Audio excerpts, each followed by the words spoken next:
Setiap tarikan nafasnya disyukuri.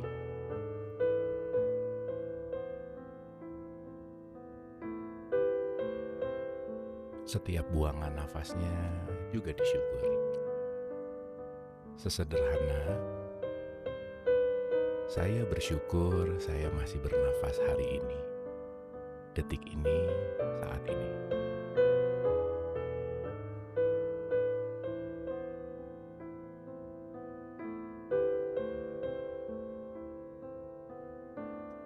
Nafasnya diperlahan, tapi tidak memaksa. Sampai benar-benar kita merasakan nafas itu berjalan otomatis. Kita belajar menyaksikan nafas. Oke, saksikan nafasnya. Syukuri setiap bagian-bagian tubuh kita. Dari mulai kepala, leher, bagian badan, sampai ujung kaki.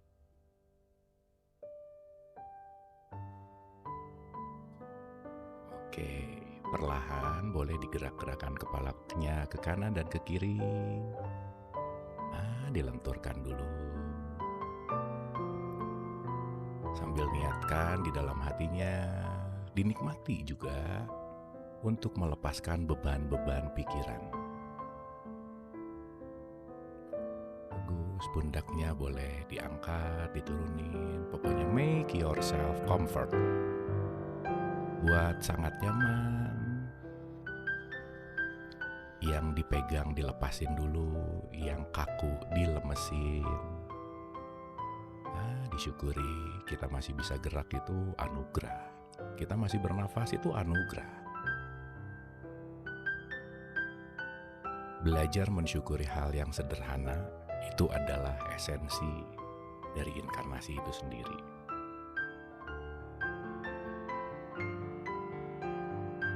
Oke, nikmati dulu saat ini. Santai, pikirannya supaya nggak terlalu sibuk. Silahkan saksikan nafasnya masing-masing. Tarik nafas, sadari, oh iya, aku masih bernafas. Begitu nafasnya keluar, disyukuri, oh iya, aku juga masih bernafas. Silahkan nikmati nafasnya.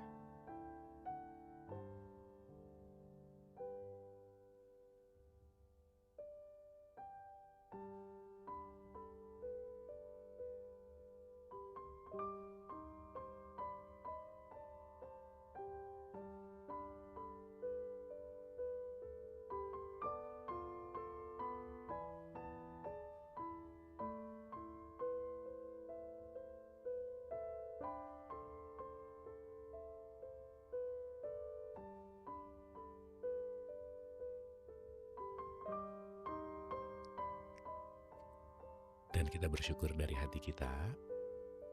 Niatkan di dalam hati, kita ber-Al-Fatihah untuk kedua orang ibu bapak kita.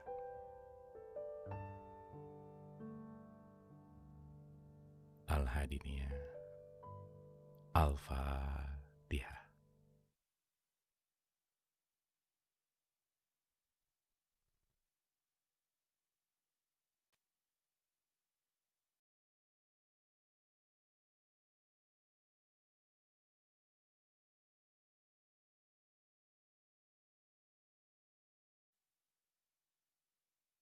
Amin, amin ya Allah ya Rabbal Alamin. Matanya boleh dibuka pelan-pelan dan kita mengusap wajah kita penuh dengan syukur. Alhamdulillah. Boleh tepuk tangan dulu semuanya Ibu dan Bapak. Semangat ya pada siang hari ini. Insya Allah kita akan berselancar, kita akan belajar. A'udzubillahi minasyaitonirrajim. Bismillahirrahmanirrahim. Robbi a'udzubika min hamazati sayatin wa a'udzubika robbi ayahdurun. Rabbi shrahli sodri wa yassirli amri wahlul 'uqdatam min lisani yafqahu qauli. Assalamualaikum warahmatullahi wabarakatuh. Alhamdulillah, Ibu Bapak yang dirahmati oleh Allah, pada siang hari ini kita diperkenankan untuk bisa sama-sama belajar. Kita diperkenankan untuk bisa sama-sama saling bertatap layar begitu, meskipun ketemuannya di layar tapi mudah-mudahan esensinya dapat gitu. Karena sedikit cerita, kajian khusus reinkarnasi ini biasa saya lakukan off air dan maksimal pesertanya di off air cuma 12 biasanya. Jadi, penting sekali sih ke kajian off air karena lebih lebih kena sih sebetulnya, tapi kita apa boleh buat ya. Saya sudah minta izin ke guru-guru saya sudah minta izin ke yang berkepentingan yang untuk bisa menyampaikan ini, mudah-mudahan pertemuan virtual kita ini bermanfaat dan yang paling penting kita mendapatkan esensi kesadarannya. Oke, dan kenapa di grup saya bilang bahwa pertemuan langsung ini lebih bisa dirasakan karena Ibu dan Bapak, inti dari pertemuan ini bukan apa nanti yang kita bahas, inti dari pertemuan kita ini bukan dari apa knowledge yang kita nanti akan dapatkan, tapi Ibu dan Bapak, inti dari pertemuan ini adalah perpindahan energinya. Maka perpindahan energi itu nanti kelak yang akan membuat kita lebih sadar gitu. Nanti pelan-pelan kita akan mengerti itu. Nah, makanya hadir live ini penting sekali gitu. Ya, karena setiap hentakan ayatnya, setiap momennya itu nanti akan kita rasakan gitu ya, kira-kira ya. Alhamdulillah Ibu dan Bapak yang dirahmati oleh Allah yang belum pernah berjumpa dengan saya, memperkenalkan diri, nama saya Abu. Ibu dan Bapak, saya bukan mau mengajari, bukan mau menggurui, bukan mau bertausiah, bukan mau menceramahi, tidak. Jadi Ibu dan Bapak, kita masuk ruangan kelas ini, saya punya moto bahwa semua adalah guru, semua adalah murid, gitu ya. Jadi kita semua sama-sama di sini gitu. Jadi jangan merasa bahwa saya sedang menggurui, enggak. Jangan merasa bahwa saya lebih tahu juga, enggak. Jadi hari ini saya sebagai fasilitator aja yang kita sama-sama belajar dan kita sama-sama meletakkan dulu ego kita untuk saling keterbukaan, karena keterbukaan itu sangat sangat penting untuk menerima sesuatu yang baru. Nah, nanti kita akan mengerti bahwa ketertutupan pola berpikir, ketertutupan hati itu yang akan membuat kita stuck di inkarnasi gitu. Nanti kita akan paham di situ. Baik, Ibu Bapak yang dirahmati oleh Allah, saya akan memulai dulu dari basic. Jadi mohon maaf sekali, saya rasa Ibu dan Bapak di sini ilmunya pasti udah up banget, higher level kalau di dalam saya punya saya punya kelas gitu ya. Kelas itu ada 2 tambah 2, ada akar 16 atau log 10.000 gitu. Itu mau 2 tambah 2, akar 16 atau log 10.000 itu hasilnya sama-sama dengan 4 gitu. Tapi saya yakin Ibu dan Bapak di sini kelasnya udah bukan 2 tambah 2 gitu ya, tapi kelasnya udah di log 10.000. Kesadarannya sudah baik sekali dan saya minta izin untuk kita kembali dulu ke dasar sedikit karena siapa tahu kita udah ke dalam si basic-basicnya agak sedikit terlupakan. Jadi saya back to basic sebentar, baru kita akan masuk. Jadi insya Allah hari ini pengantar dulu Ibu dan Bapak, karena kita bicara inkarnasi kalau di dalam kalau di offline tuh pertemuannya bisa sampai 1 tahun gitu. Jadi 28 sampai 40 pertemuan gitu. Tapi alhamdulillah Ibu dan Bapak, terakhir kemarin satu batch itu cuma 6 pertemuan lengkap gitu. Dan mudah-mudahan Ibu dan Bapak sekarang hari ini kita semua, kita mengalirkan aja. Yang insya Allah intinya bukan nyari selesainya, tetapi intinya adalah lebih masuk ke dalam kesadaran. Sekali lagi, bukan untuk lebih banyak tahu, tetapi untuk lebih banyak memasrahkan. Karena pengetahuan yang banyak tanpa kepasrahan itu juga tidak akan menghantarkan kita kembali kepada Allah, gitulah kira-kira. Baik Ibu dan Bapak, kita akan mulai. Bismillah. Pertama saya akan membuka dulu dari satu statement. Jadi saya mengambil dari satu buku, mengambil dari satu puisi juga. Jadi saya akan share screen sebentar. Ini untuk opening kita hari ini. Jadi saya mengambil satu puisi dari Rumi. Saya buka dulu dengan statement ini, Ibu dan Bapak. Jadi Rumi itu mengatakan begini. This being human is a guest house. Manusia itu nggak ada beda jauh sama seperti hotel gitu, guest house. Every morning is a new arrival. Setiap bangun pagi, setiap kita bangun, itu adalah kehadiran yang baru gitu. Ya, banyak orang yang tidak menyadari bahwa new arrival itu datang ketika kita bangun tidur. Jadi banyak orang yang tidak bersyukur ketika dia bisa bangun tidur.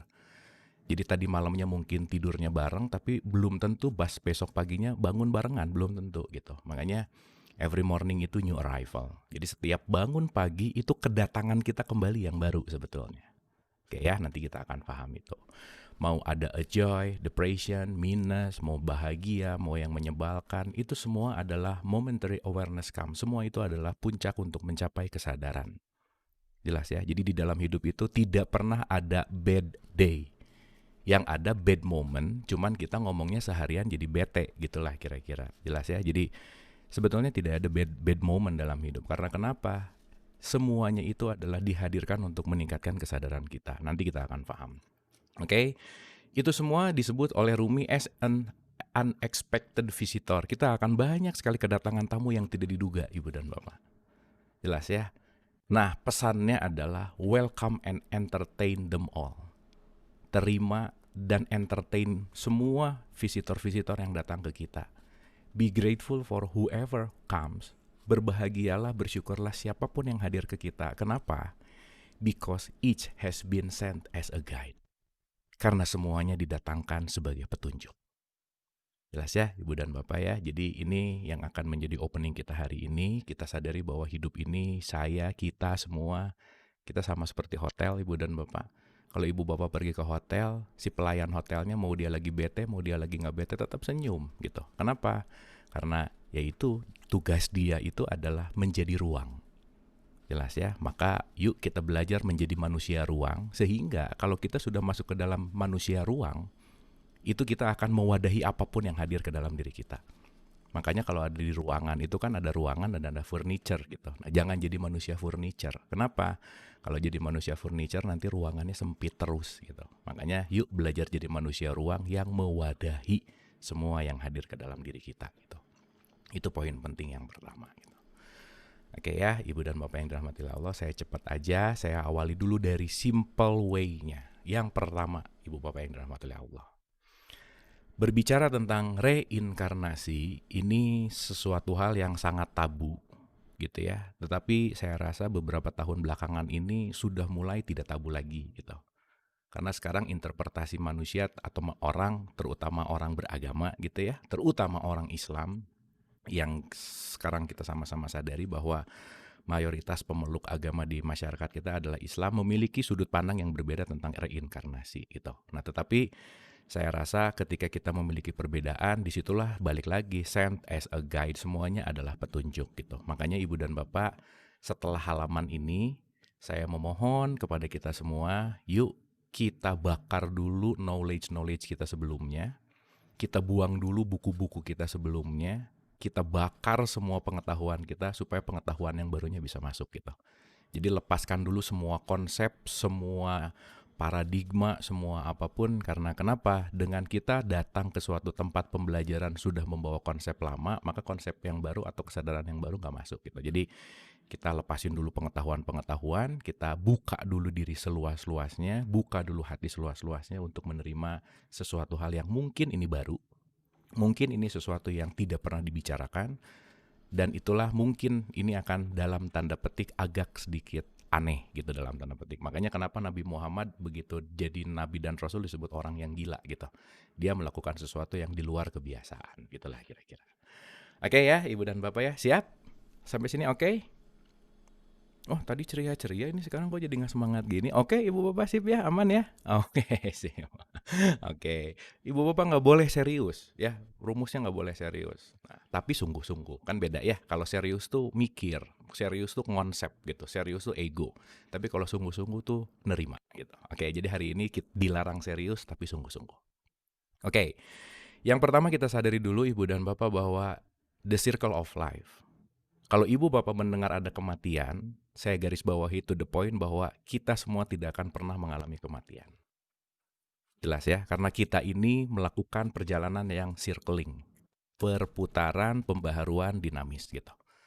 Maka kalimat mati sekarang sudah jadi satu kalimat populer yang kalau mati itu selesai. Enggak. Tidak pernah ada kata mati untuk manusia, untuk alam semesta, untuk apa. Karena kematian itu nanti derajatnya banyak sekali gitu. Jelas ya, makanya kalimat inna lillahi wa inna ilaihi roji'un, semua berasal dari Allah dan akan kembali kepada Allah, itu semuanya adalah perputaran. Jadi tidak ada yang mati. Jelas ya, makanya lawan dari yang namanya hidup itu poin pentingnya adalah kehidupan dan kelahiran gitu, bukan kehidupan dan kematian. Jelas ya, jadi mati itu kalimat yang sebenarnya ya kita cuma tahu bahwa ada orang yang meninggal, mati, that's it gitu. Ya nggak apa-apa sih. Tetapi nanti kita akan sama-sama pahami bahwa kita ini disebut sama Allah adalah makhluk yang abadi. Jelas ya, abada. Makanya sering di surga selama-lamanya, di neraka selama-lamanya, gitulah kira-kira. Nah, selama-lamanya ini nanti kita akan sama-sama pahami. Jelas ya, karena nanti kita akan sama-sama pahami Ibu dan Bapak, awal kehidupan itu adalah kematian. Jadi nggak mungkin kita hidup kalau nggak pernah mengalami kematian. Kematian bukan akhir, kematian bukan titik akhir, tetapi kematian adalah titik awal. Nah, nanti kita akan mengerti perbedaan kematian populer dan kematian kesadaran gitu. Jelas ya? Tidak ada satu manusia pun di semesta ini yang memohon lahir ke muka bumi, nggak ada. Siapapun yang hadir ke semesta ini bagian besar dari perencanaan grand design-nya Tuhan gitu. Jadi ibu bapak saya nggak ada yang request untuk lahir di rahim ibu siapa, di kota mana, dalam kondisi apa, nggak ada gitu. Nah, biasanya pertanyaan ini yang muncul ibu dan bapak di dalam puncak spiritualitas manusia. Pertanyaan itu cuma ada 3 sebenarnya. Oke, kalau 3 pertanyaan ini belum bisa kita jawab, apalagi belum pernah dipertanyakan, saya rasa kita harus menyadari bahwa penting sekali untuk mempertanyakan ini. Nomor 1 adalah dari mana kita. Nomor 2 adalah mau apa kita. Nomor 3 adalah mau kemana kita gitu.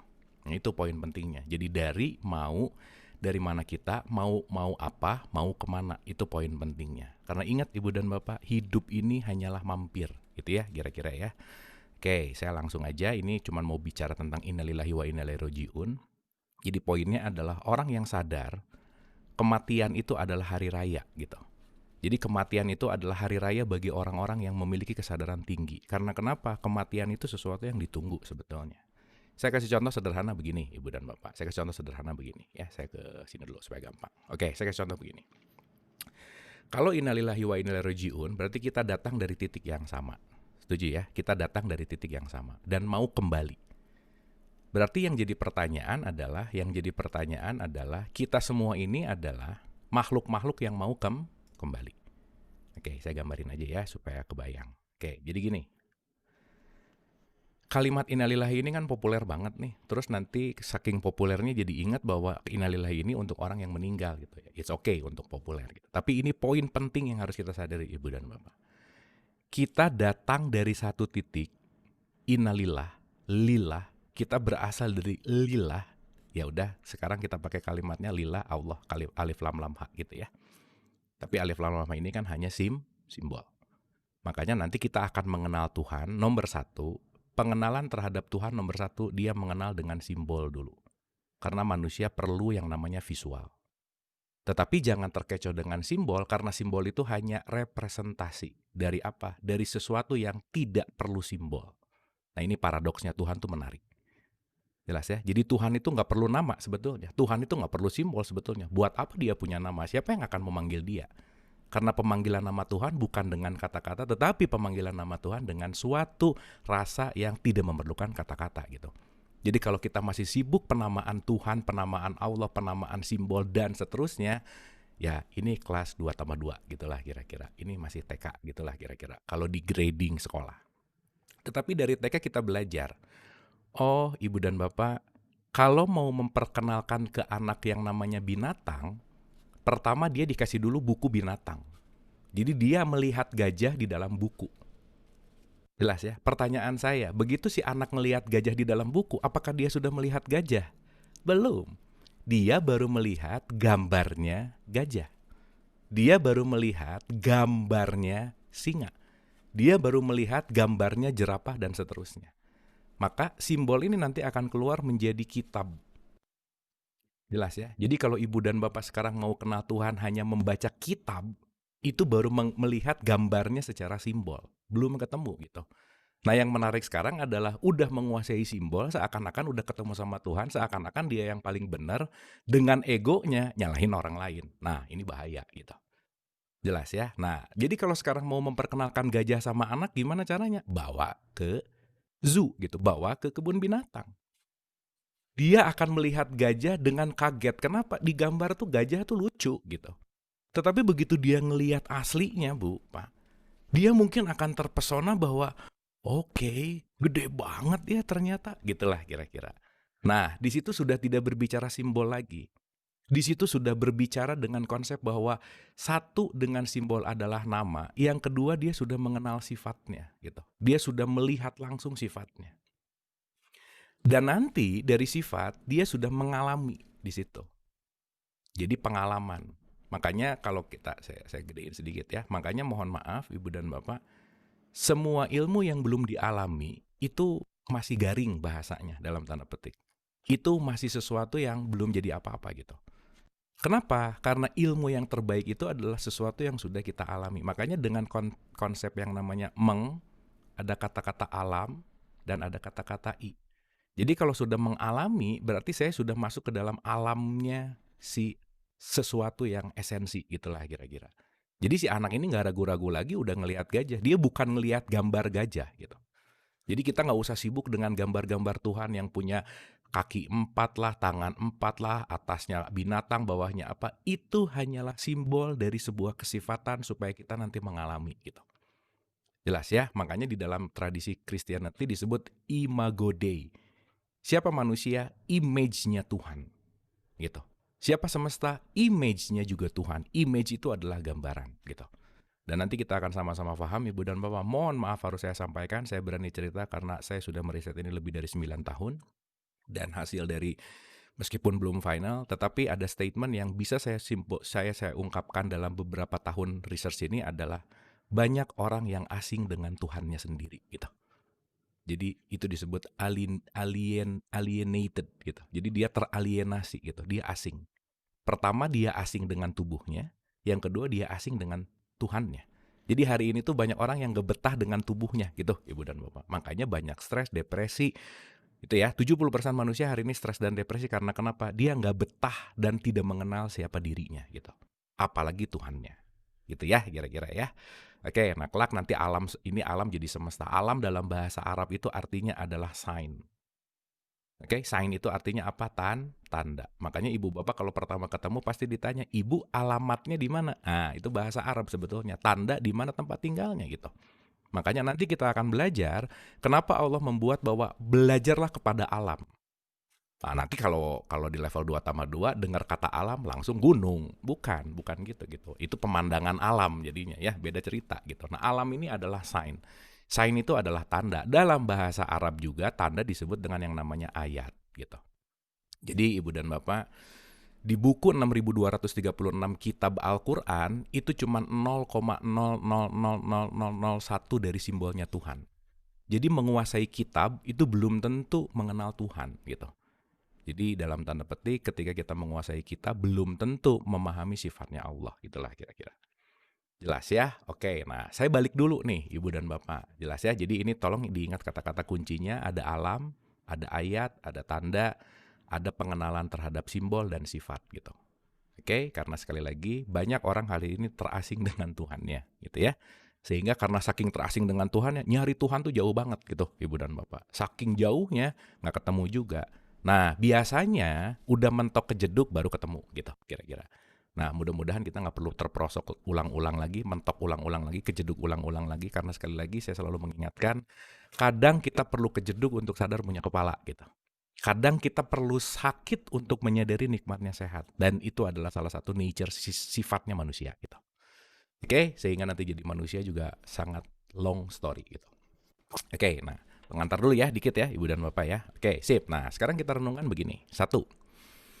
Innalillah wa inna ilaihi rajiun. Ini kalimat yang common, tetapi banyak orang tidak menyadari dari bentuk sifatnya, dari namanya, dari ucapannya hafal. Ingat Ibu dan Bapak, kognitif paling rendah manusia itu adalah menghafal. Yang paling tinggi adalah berkreasi.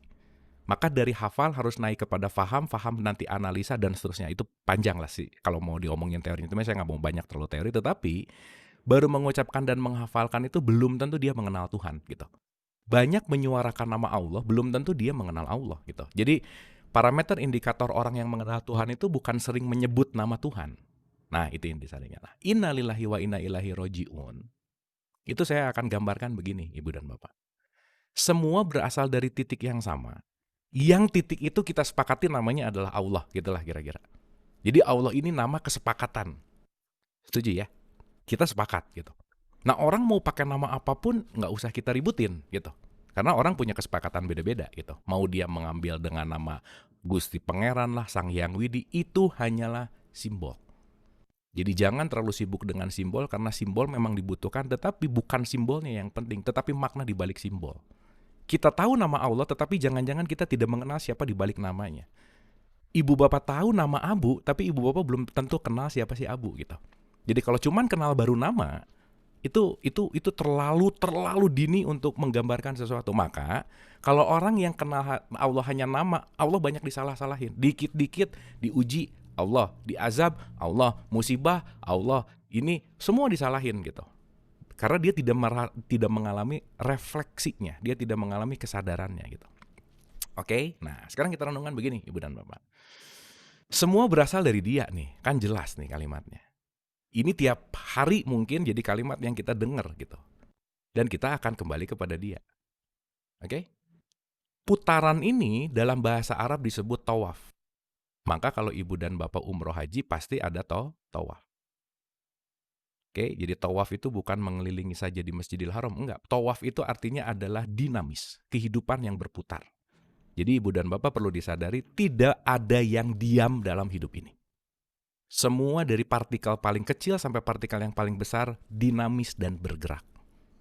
Oke, dinamis dan bergerak. Dinamis dan bergerak dalam bahasa Latin disebut inkarnasi.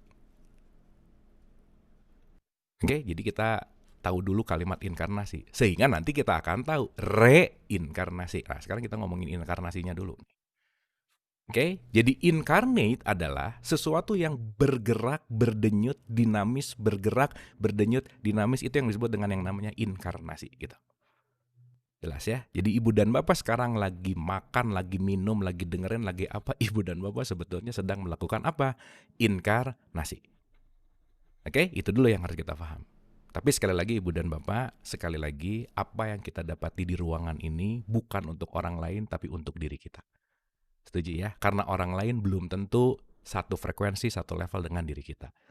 Jadi jangan gini nih, aduh ternyata baru tahu ya aku ini inkarnasi, terus abis ini bikin status alhamdulillah baru selesai inkarnasi. Nah itu nanti kalau kata bahasa Sunda mah piributeun gitu ya, nanti repot gitu, bahaya, panjang ceritanya gitu. Oke ya, jadi apa yang kita dapati hari ini, apa yang kita dapati sekarang per hari ini, itu bukan untuk orang lain.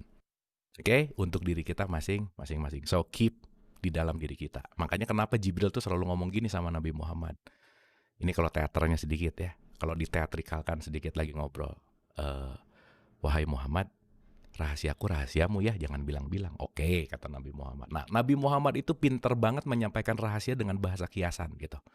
Nah, saking bahasanya kiasan, orang kadang-kadang jadi nggak paham. Nah, gitulah kira-kira ya. Makanya nanti kita harus menembus inkarnasi ini. Oke, nomor 1 itu, ibu dan bapak yang penting. Ya, nah, sekarang kita renungkan nih. Dari satu titik kembali ke titik yang sama. Berarti dari satu titik ini, muncul yang disebut dengan yang namanya hidup. Oke, muncul yang disebut dengan yang namanya hidup. Secara populer, ini ada garis nih, abis hidup, mati. Ini populer banget aja udah. Padahal nanti kita akan sama-sama sadari ini tuh nggak ada sebenarnya. Jelas ya, nanti kita akan mengerti ke situ. Oke, nah tapi nggak apa-apa, kita bilang dulu. Maka dari hidup sampai mati secara populer saya akan sebut namanya ini adalah drama satu babak. Oke, ini cuman satu babak kehidupan. Jadi kita sekarang lagi ada di drama besar yang kita nanti dikasih babak-babak di dalam drama. Scene, gitulah kira-kira. Oke, nah di dalam drama satu babak ini, poin pentingnya adalah inti dari ini semua itu cuma satu. Kita mau pulang ke sini. Jadi kita lagi ada di sini nih sekarang, saya kasih arsiran ya. Kita tuh lagi ada di sini nih. Oke, kita lagi ada di sini.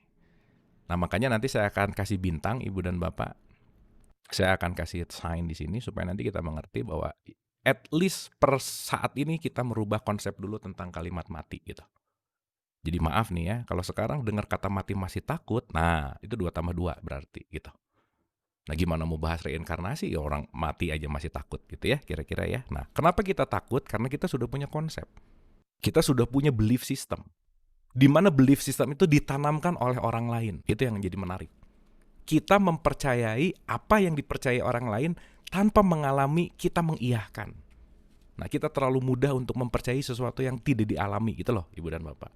Nah, makanya belief system nanti kerap akan jadi keributan, perbedaan pendapat karena belief system yang luar biasa. Sama kayak 2 orang botak terus jenggut-jenggutan gitu ya, nggak mungkin kan gitu ya kira-kira ya. Gimana mau jenggut-jenggutan orang rambutnya aja nggak ada.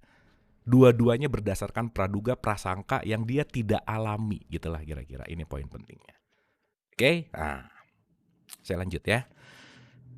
Pertama, kita dilahirkan ke muka bumi itu berdasarkan pilihan. Oke, berdasarkan pilihan. Siapa yang memilih? Tuhan. Jadi Ibu dan Bapak kalau lagi bete, ini diingat-ingat aja statement ini.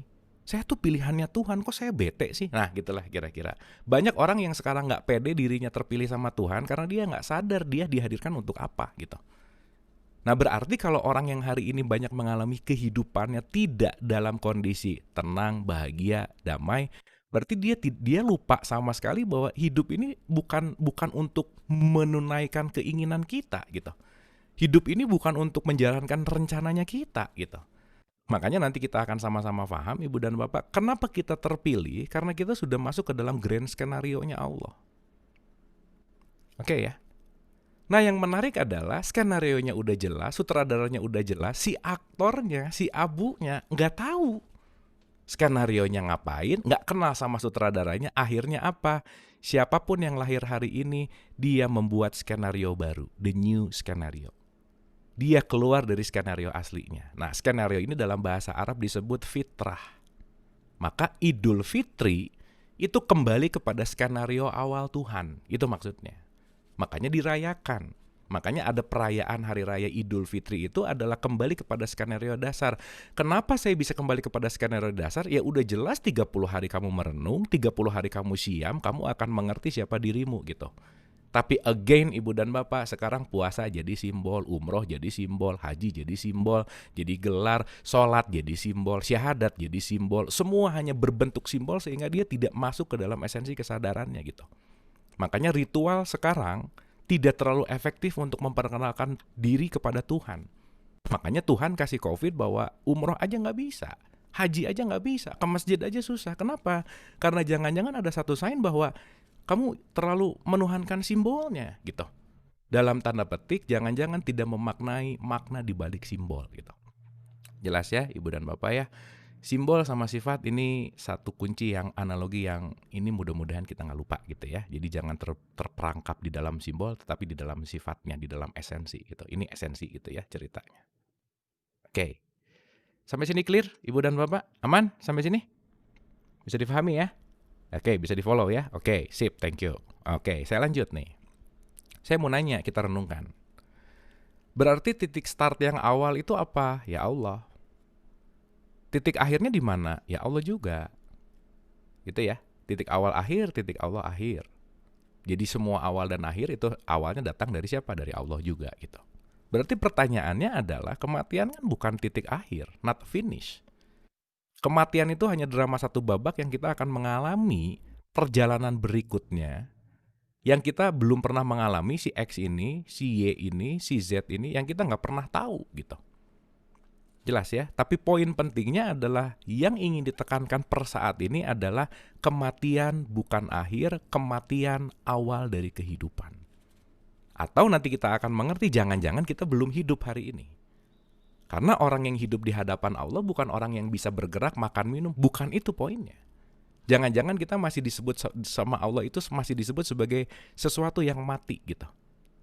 Gitu ya. Makanya Nabi Muhammad kenapa ngomong gini, orang itu kebanyakan tertidur di dalam hidupnya dan dia bangun ketika dia sudah mati gitu. Nah jangan-jangan selama ini kita mati. Jangan-jangan selama ini kita tidak menyadari gitulah kira-kira. Nah poin yang ingin saya sampaikan di awal ini Ibu dan Bapak, saya kasih contoh sederhana. We are going home. Nah, itu poin pentingnya. Jadi jangan merasa sekarang udah di rumah, gitu maksud saya. Ini kita lagi berpetualang gitu. Di mana lagi berpetualang yang mau pulang kemana? Ke rumah sejati kita. Makanya kalau kita sadar bahwa kita ini semua hanya mau melakukan perjalanan, di dalam perjalanan itu bukan seberapa banyak kamu dapatkan, tetapi sampai atau enggak, gitulah kira-kira itu poinnya. Nah yang menarik adalah ketika di dalam perjalanan banyak hal-hal yang menarik nih di dalam perjalanan ini. Akhirnya kita jadi stuck di tempat yang menarik, lupa untuk pulang, gitulah kira-kira. 90% manusia begitu, gitu ya. Ter-attach kepada sesuatu yang temporer, yang membuat dirinya lupa bahwa dirimu itu adalah sesuatu yang tidak terbatas, gitu. Karena kenapa? Kita terlalu ter-attach kepada yang terbatas gitu. Jadi nanti kita akan paham bahwa begitu semakin ter-attach terhadap yang terbatas, kita akan semakin terbatas juga. Maka batasan dirimu adalah Seberapa besar dirimu attach, seberapa besar dirimu melekat kepada sesuatu yang temporer. Dah, itu aja batasannya. Ya, jadi rumusnya Ibu dan Bapak, semakin tinggi kemelekatan, semakin terbataslah dirimu. Diri itu ruangnya Tuhan. Jadi semakin tinggi kemelekatan, ruang Tuhan di dalam dirimu semakin kecil juga. Nah, kemelekatan itu disebut dalam konteks bahasa Arabnya namanya adalah musyrik. Semakin kamu musyrik, semakin ruang gerak Tuhan di dalam dirimunya kecil. Kalau ruang gerak Tuhan di dalam dirimunya kecil, yang keluar apa? Ego. Disitulah bentuk yang namanya penyesalan. Disitulah bentuk yang namanya bad mood, stres, apatis, depresi, ketakutan, semua deh yang kita alami. Kita masuk ke dalam alam yang namanya illusion. The illusion of life gitu. Nah, yang menarik Ibu dan Bapak, ilusi itu datang dari mana? Dari pikiran. Jelas ya. Jadi semua nanti kita akan sama-sama paham. Begitu kita bisa mengkontrol pikiran kita, kita akan bisa menjadi manusia yang hidup gitu. Nah, intinya kita mau pulang nih. Saya mau nanya Ibu Bapak. Kalau ada TKI, kontrak kerja ke Arab 5 tahun gak boleh pulang. Kira-kira di dalam 5 tahun itu kangen sama kampung halaman gak? Atau gini deh, Ibu Bapak lagi liburan misalkan 2 bulan, 3 bulan ke luar negeri gitu misalkan. Atau kemana aja jauh dari rumah gitu. Suka ada rasa rindu-rindu sama rumah gak kira-kira? Oh iya. Nah sekarang dicek dulu nih, rindu pulang ke rumah sejatinya sering muncul gak gitu. Jangan-jangan kita nggak rindu pulang nih gitu ya. Nanti tiba-tiba kita nggak rindu pulang ya karena kita terlalu asik sama kemelekatan gitu. Jadi lupa sama pulang gitu. Nah yang menarik Bu, Pak, saya balik lagi ke si TKI tadi nih. 5 tahun dia ke Arab, nggak boleh pulang sama sekali karena kontrak kerjanya nggak boleh ada pulang. Pertanyaan besarnya dia pasti merindukan rumah. Di tahun kelima kontraknya habis mau pulang ke kampungnya. Saya mau nanya, kira-kira dia happy banget gak mau kembali ke kampung halamannya? Happy pasti. Jelas ya, orang mau pulang ke rumah kok, masa mau pulang ke rumah jadi gak happy, kan aneh gitu. Nah jadi Ibu dan Bapak, yang pertama berbicara inkarnasi. Inkarnasi kesadarannya bisa kita sadari ketika dengar kata mati, dengar kata kematian yang di dalamnya merasakan bahagia. Nah udah itu dulu tuh. Itu udah tanda yang bagus banget di dalam diri kita. Jadi kalau dengar kematian masih, aduh, udah. Tuh 2+2 aja. Dengar kata mati masih, aduh salahku tuh masih banyak banget ya, inilah, itulah. Itu yang disebut dengan kesadaran belum memahami kematian gitu. Padahal kematian itu adalah gate untuk pulang. Jadi kalau orang yang sadar Bu, Pak, bukan menakuti kematian, tetapi menunggu kematian.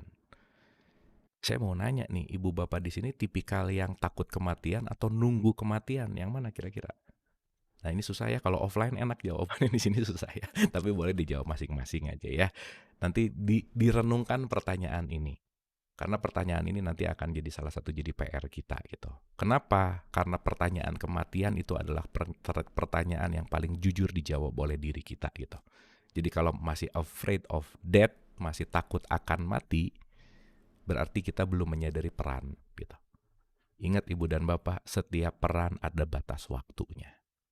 Jelas ya, mati tidak sama dengan hilang. Mati tidak sama dengan akhir.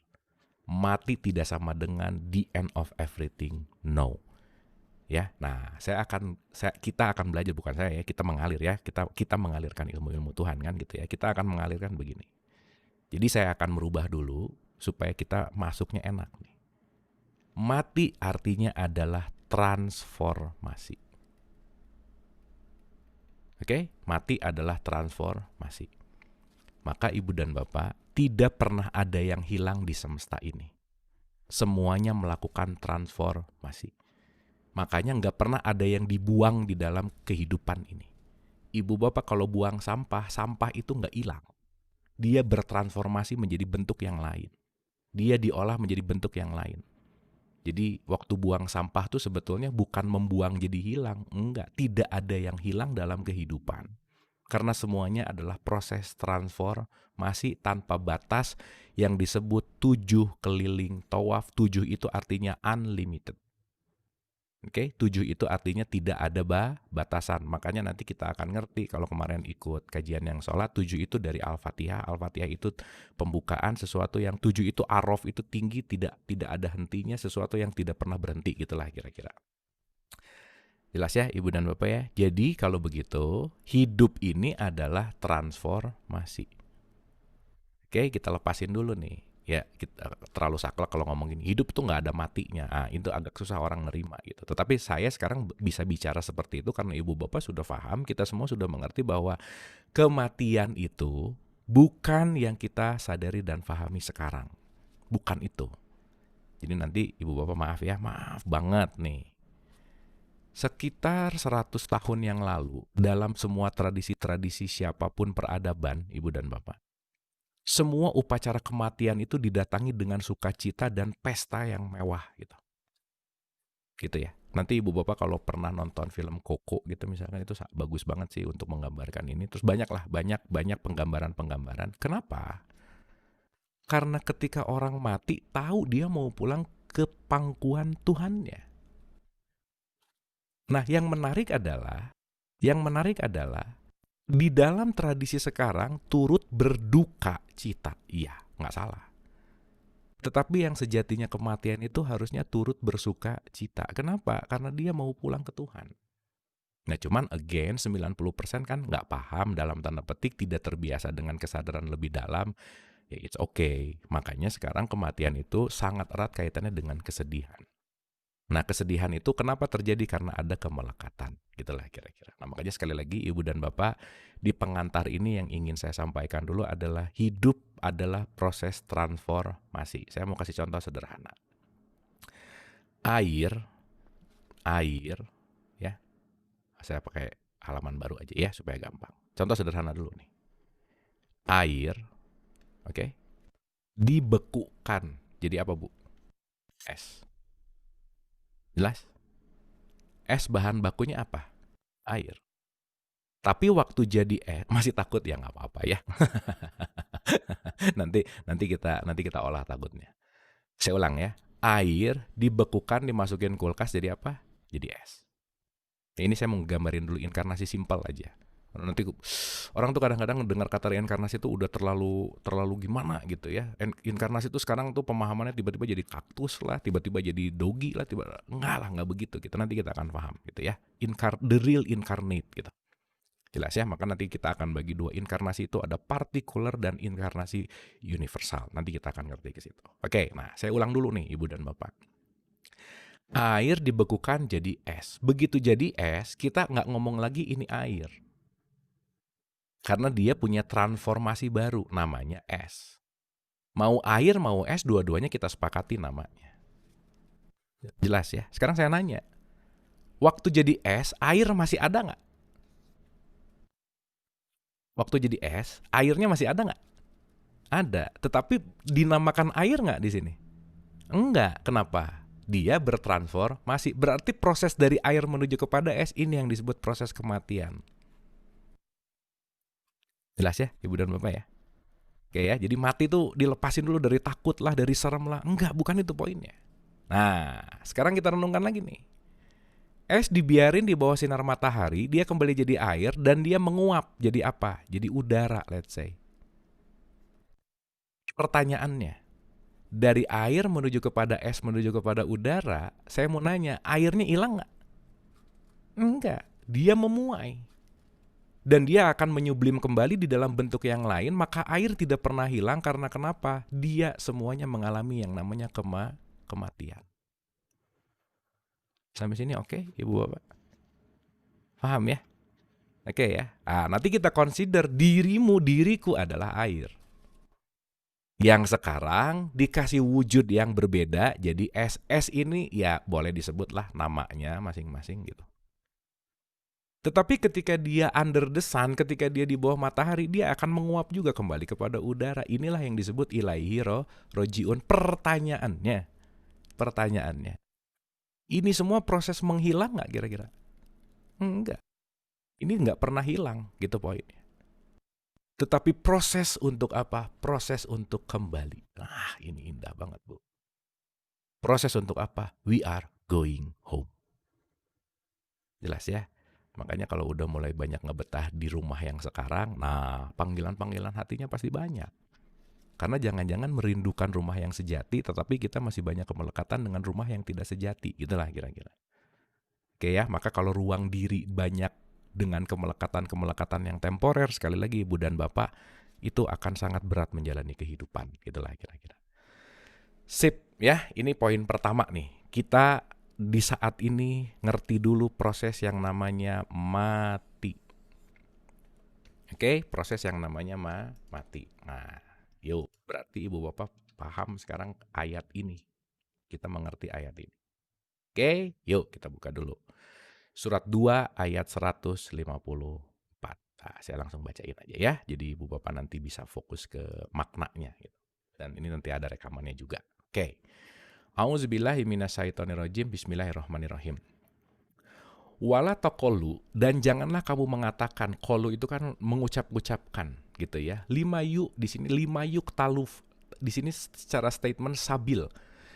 Sabil itu jalan, sabilillah di jalan Allah. Jadi nanti jalan itu banyak Ibu dan Bapak. Ada jalan yang disebut sabil, ada jalan yang disebut sirot, ada jalan yang disebut torik, tarik, semua jalan gitu. Tapi nanti poin besarnya jalan-jalan kecil itu mau menyampaikan kita kepada jalan yang besar. Makanya Ibu dan Bapak di dalam Al-Fatihah nggak menyebutkan sabil mustaqim, tapi sirot mustaqim. Nah itu semuanya jalan. Oke, jalan adalah landasan di mana kita melakukan perjalanan. Oke, jadi jalan itu di mana kita sekarang hidup itu adalah jalan kita, gitu ya, kira-kira ya. Oke. Dan janganlah kamu mengatakan terhadap orang-orang yang gugur di jalan Allah bahwa mereka itu mati. Bahkan sebenarnya mereka itu hidup tetapi kamu tidak menyadarinya. Jelas ya, Ibu Bapak ya? Jadi sekarang yang Ibu Bapak sudah tidak lihat lagi, yang namanya sudah ada di batu nisan, yang namanya sudah menjadi suatu kenangan, mereka nggak pernah mati. Saya mau kasih contoh, mohon maaf. Bung Karno itu hidup atau mati, Bu? Pak? Ayo. Yang mati itu Bung Karno simbolnya atau Bung Karno sifatnya? Yang mana yang mati? Nah, nanti kita akan mengerti nih. Sehingga nanti kita sama-sama sadari puncak kematian itu tidak pada partikuler sifat, tidak pada partikuler kemasannya.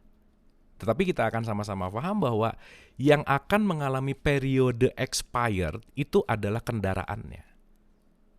So, dalam artian, betul, dalam artian, Ibu Bapak sekarang spiritnya Bung Karno masih ada. Dia nggak pernah mati gitu. Nabi Muhammad tuh nggak pernah mati gitu. Nabi Isa tuh nggak pernah mati gitu. Makanya ada kata-kata Isa akan bangkit kembali. Ya terus jangan diartikan nanti dari awan muncul terus datang Isa. Ya nggak begitu gitu. Tetapi nanti kita akan sama-sama mengerti bahwa siapapun yang gugur di jalan Allah, which is semua manusia pasti gugur di jalan Allah karena dia yang punya rencana gitu ya kira-kira ya. Jangan mengatakan kamu mati, jangan mengatakan itu mereka itu mati gitu. Bahkan mereka itu hidup tetapi kamu tidak menyadarinya. Jelas sampai sini Ibu dan Bapak? Nah, yang jadi pertanyaan, setelah kita selesai di hidup ini, berarti kan ayat ini berlaku dong. Jelas ya? Berarti Ibu Bapak, kita renungkan ya, berarti diri kita ini pernah mati atau enggak sih? Kan gitu pertanyaannya. Jelas ya? Nah ini untuk direnungkan nanti. Gitu. Oke, tapi yang penting poin di hari ini adalah janganlah kamu mengatakan terhadap orang-orang yang gugur di jalan Allah, yang mati, yang apapun itu, bahkan sebenarnya mereka itu hidup. Dan nanti Ibu dan Bapak ini akan nyambungnya ke 29 ayat 57 kalimatnya begini. Kullu nafsin zaikatul maut. Di sini nggak ngomongin jasmania.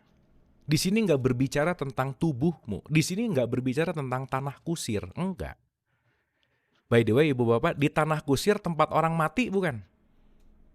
Nah itu nanti jadi pertanyaan kuis ya untuk ujian akhir semester. Nah, nanti yang UASnya UTS ya, UTS yang nggak lulus nggak boleh ikutan UAS gitu ya.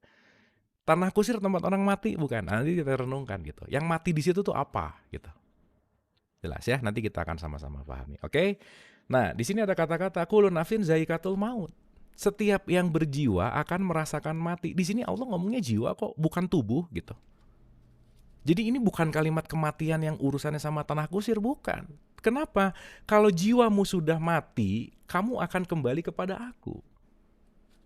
Jadi awal kembali kepada Tuhan ketika kamu sudah mematikan jiwamu dalam tanda petik. Nanti kita akan mengerti ini gitu. Oke ya, dan ini banyak sekali kalimat-kalimat. Contoh lagi, 3:185. Oke, kita merepositioningkan pandangan kita tentang mati dulu ya, Ibu dan Bapak ya, supaya lebih lepas gitu. Karena ternyata Pak, ketakutan manusia itu adalah kematian. Itu memang the most scare people itu adalah mati. Dan ternyata diteliti ulang lagi, kenapa orang mati bukan takut matinya, takut kehilangan apa yang sudah dia kumpulkan selama hidup. Nah, itu ternyata. Berarti yang takut kematian karena dia takut melepaskan. Karena dia takut meninggalkan. Nanti kalau mati anakku gimana ya? Nanti kalau mati ini gimana ya? Ini gimana ya? Ini gimana ya? Nah, gitulah kira-kira. Itu namanya jadi overthinking. Jelas ya? Nah, saya kembali dulu nih.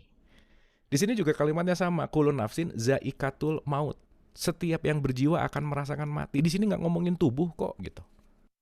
Dan sesungguhnya pada hari kiamat sajalah disempurnakan pahalamu. Nah, ini juga jadi rancu kalimatnya. Kenapa? Karena secara populer kiamat diartikan hancur total luluh. Bukan. Kiamat itu artinya adalah bangkit kesadarannya. Awaken, bangun, itu namanya kiamat. Nanti di pertemuan kedua kita akan bahas processing kiamat. Jadi ibu bapak dengar kata kiamat juga kalau sekarang, aduh nanti kiamatnya. Nah, udah 2 tambah 2 aja. Kiamat itu bukan hancurnya bumi, bukan hancurnya semesta, bukan luluh lantai, itu hanya bagian kecil dari kiamat. Tetapi kiamat yang sejati, nanti ibu bapak akan paham, in every second kita mengalami kiamat. Ya, nanti kita akan mengerti itu. Jadi sekali lagi ibu dan bapak, kita akan melepasin dulu konsep-konsep lama supaya nanti kita akan paham. Oke ya, nah. Dan sesungguhnya pada hari kebangkitan sajalah disempurnakan pahalamu. Pahala itu artinya, poin penting dari pahala itu artinya adalah impact. Ya, akibat. Jadi pahala itu adalah sesuatu yang diberikan oleh Allah dengan hukum sebab akibat, itu namanya pahala.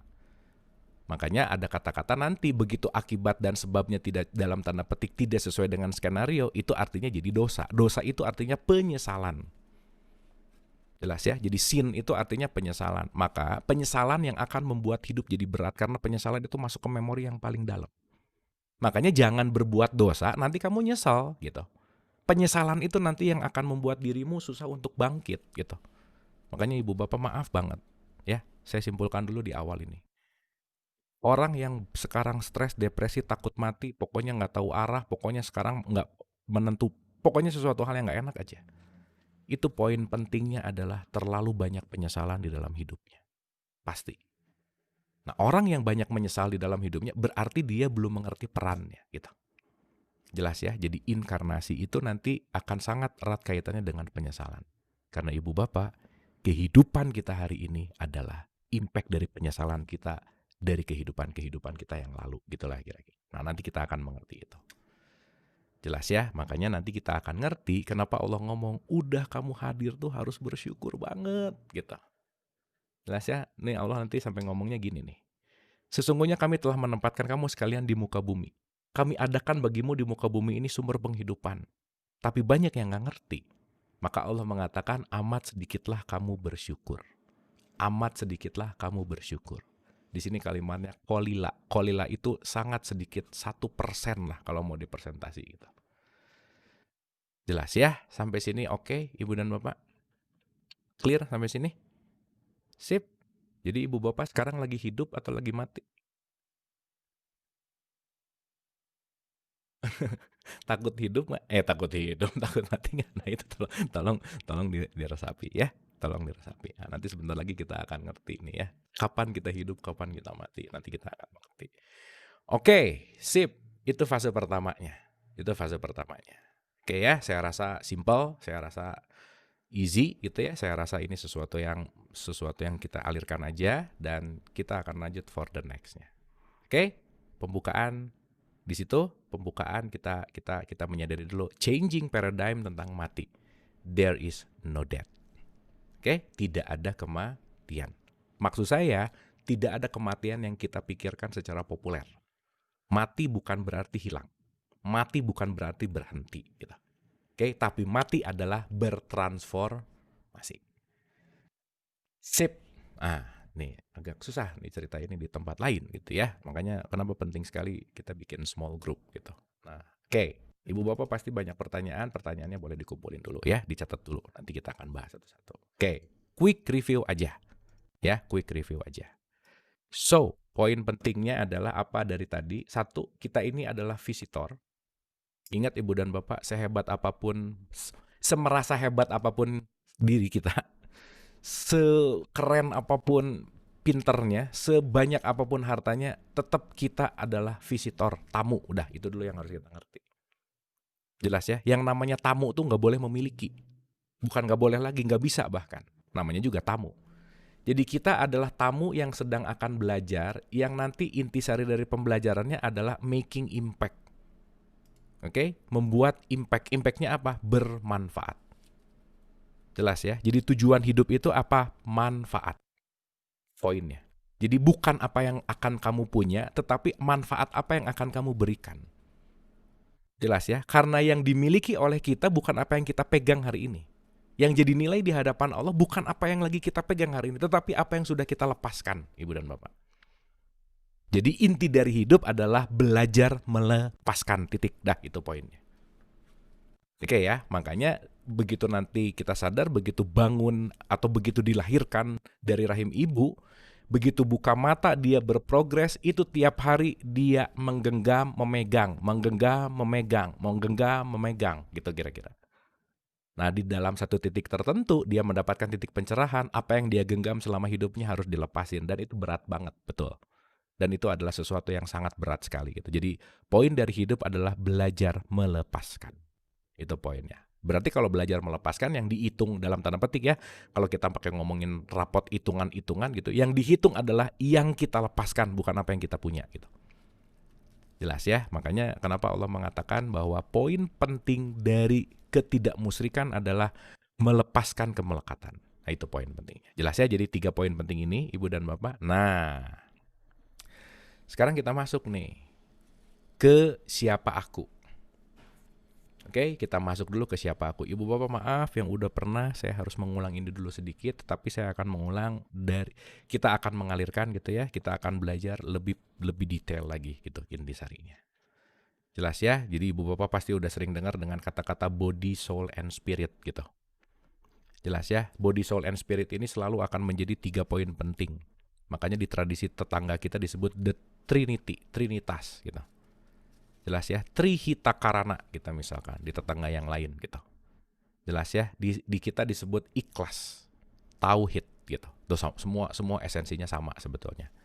Oke ya, 3 bagian menjadi satu, triangular gitu. Poin pentingnya adalah 3 yang menjadi satu. Maka Tuhan itu bukan satu, Allah itu bukan satu, tetapi esa, tunggal. Oke, di satu sisi tidak ada yang menyerupai, di satu sisi bentuknya tidak ada batasannya gitu. Nah, itu paradoksnya Allah ada di situ gitu. Oke ya, makanya la ilaha illallah itu adalah puncak dari kesadaran, menyadari bahwa sudah tidak ada lagi faktor lain kecuali Allah, gitulah kira-kira. Oke, nah saya cepat aja di sini Ibu dan Bapak supaya nanti bisa kembali ke catatan. Yang pertama, kita punya 3 part besar dalam kehidupan. Oke? Nah, nanti kita akan menyadari dulu nih, incarnate ini adalah progressing di mana kita mengalami kelahiran berulang-ulang di dalam hidup yang sekarang. Ya, nanti Ibu Bapak akan sangat realize sekali ini. Saya kasih contoh sederhana. Ya, jadi ini ada 3 poin penting. Yang di luar disebut yang namanya fisik, body. Di sini ada function semua, which is ibu dan bapak nggak perlu mengontrol bagaimana sel, bagaimana jantung, bagaimana paru-paru. Ini semua sudah punya kontrolnya sendiri. Itu body kita. Jelas ya, makanya tubuh kita itu sudah dianugerahi dengan semua kecerdasan tubuh itu sendiri gitu. Makanya belajar dari tubuh itu nomor 1. Tubuh adalah entitas yang lain dari diri. Dirimu bukan tubuhmu, hati-hati nih ibu dan bapak. Dirimu juga bukan namamu. Jelas ya, dirimu tuh bukan gelarmu juga gitu. Karena nanti kalau mau disebut siapa aku, nanti boleh direnungkan, apakah aku abu? Bukan, abu itu nama sang aku. Apakah aku pesulap? Bukan, pesulap itu yang terasosiasi dengan aku gitu. Nah, nanti banyak orang yang melekat kepada asosiasi-asosiasinya sehingga dia tidak mengenal siapa dirinya gitu. Jelas ya, jadi hari ini ibu dan bapak banyak orang yang tidak mengenal siapa dirinya. Kenapa? Dia terlalu mengenal asosiasi yang melekat kepada dirinya. Gitu ya. Contoh aja sederhana, ini anekdot jokes sederhana. Kita semua tadi berasal dari mana, Ibu dan Bapak? Dari Allah. Jadi tanah air kita tuh siapa? Ya Allah. Tempat awal kita tuh dari mana? Ya Allah. Tapi Ibu Bapak kan kalau ada pertanyaan basa-basi ketemu sama teman baru gitu, Ibu asalnya dari mana? Dari Bandung. Lupa tuh kadang-kadang asalnya dari mana gitu.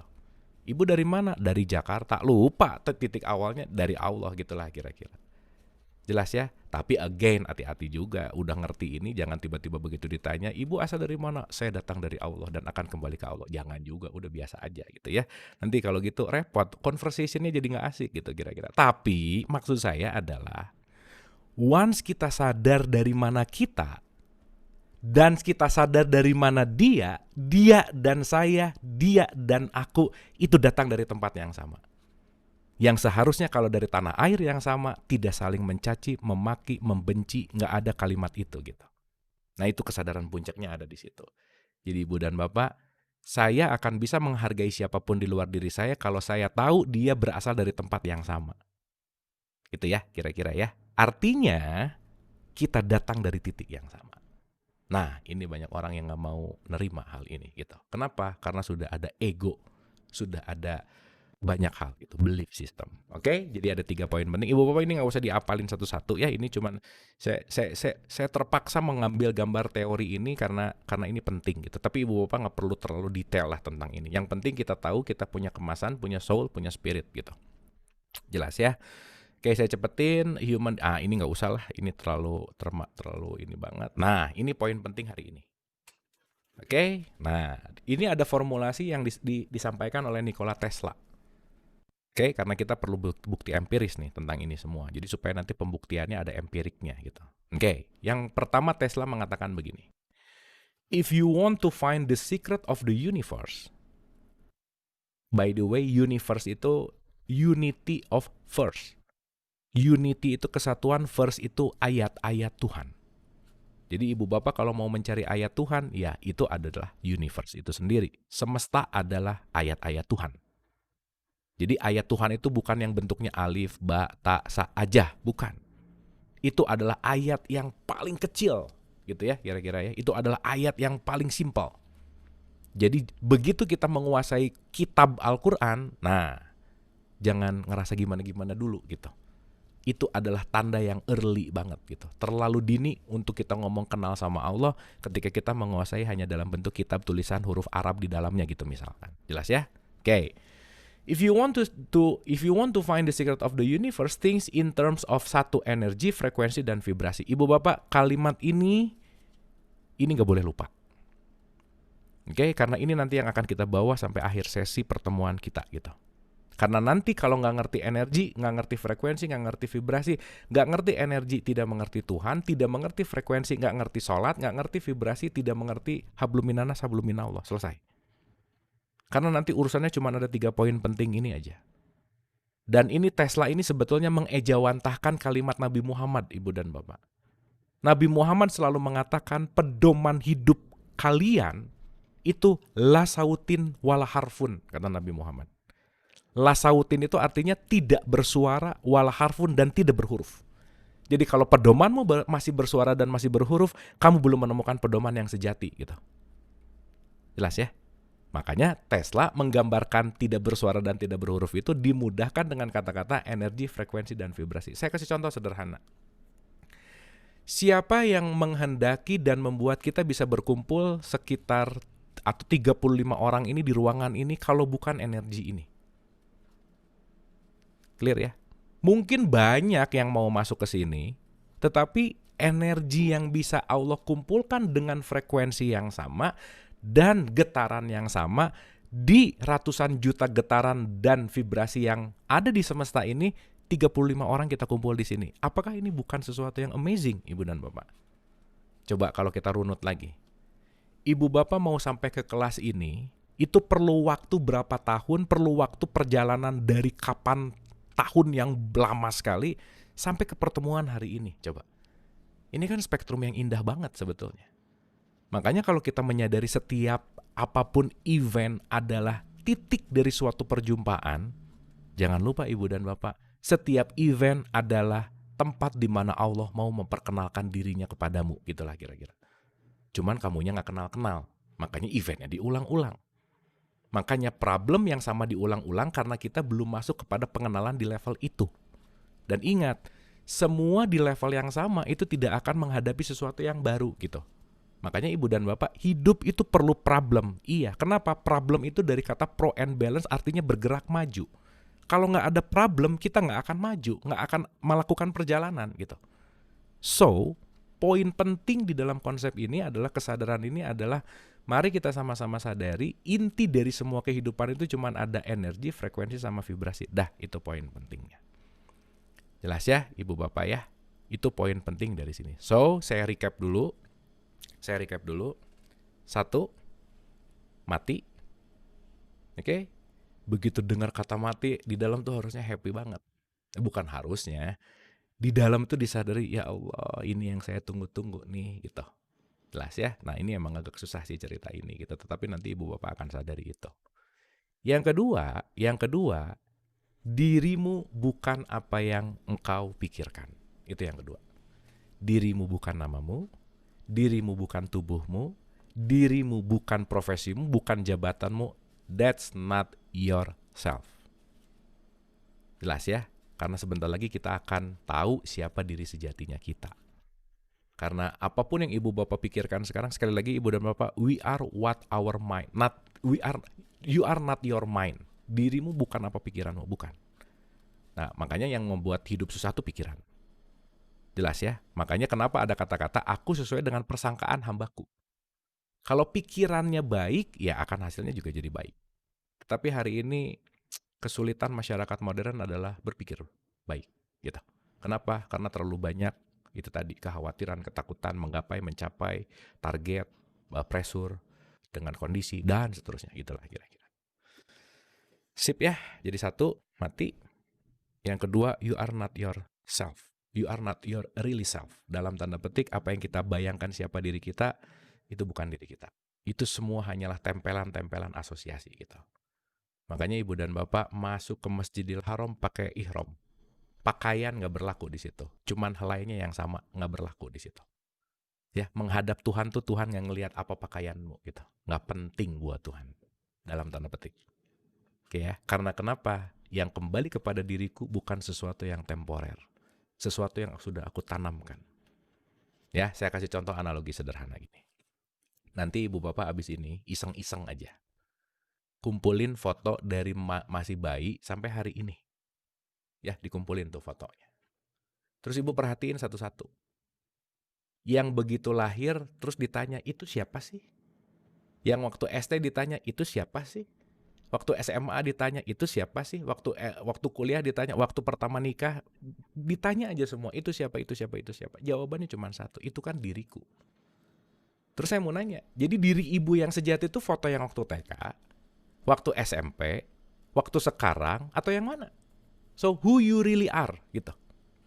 Nah ini kalau kita nggak perdalam ini nanti repot untuk mengenal Tuhan gitu. Karena waktu TK ya diri ibu-ibu, bapak-bapak. Waktu sekarang ya diri ibu-ibu dan bapak-bapak. Tapi kalau kita ngelihat dari fotonya berubah semuanya. Nah ibu bapak nggak usah terlalu jauh. Dari mulai TK sampai detik ini, itu yang disebut dengan proses yang namanya inkarnasi. Ya kita belum ngomong reinkarnasi ya, ini kita ngomongin dulu inkarnasi. Bahkan kalau ibu sekarang sadar, bapak sekarang sadar, kita semua sadar, ibu dan bapak sudah bukan ibu dan bapak yang jam 1 siang tadi. Semuanya sudah berubah.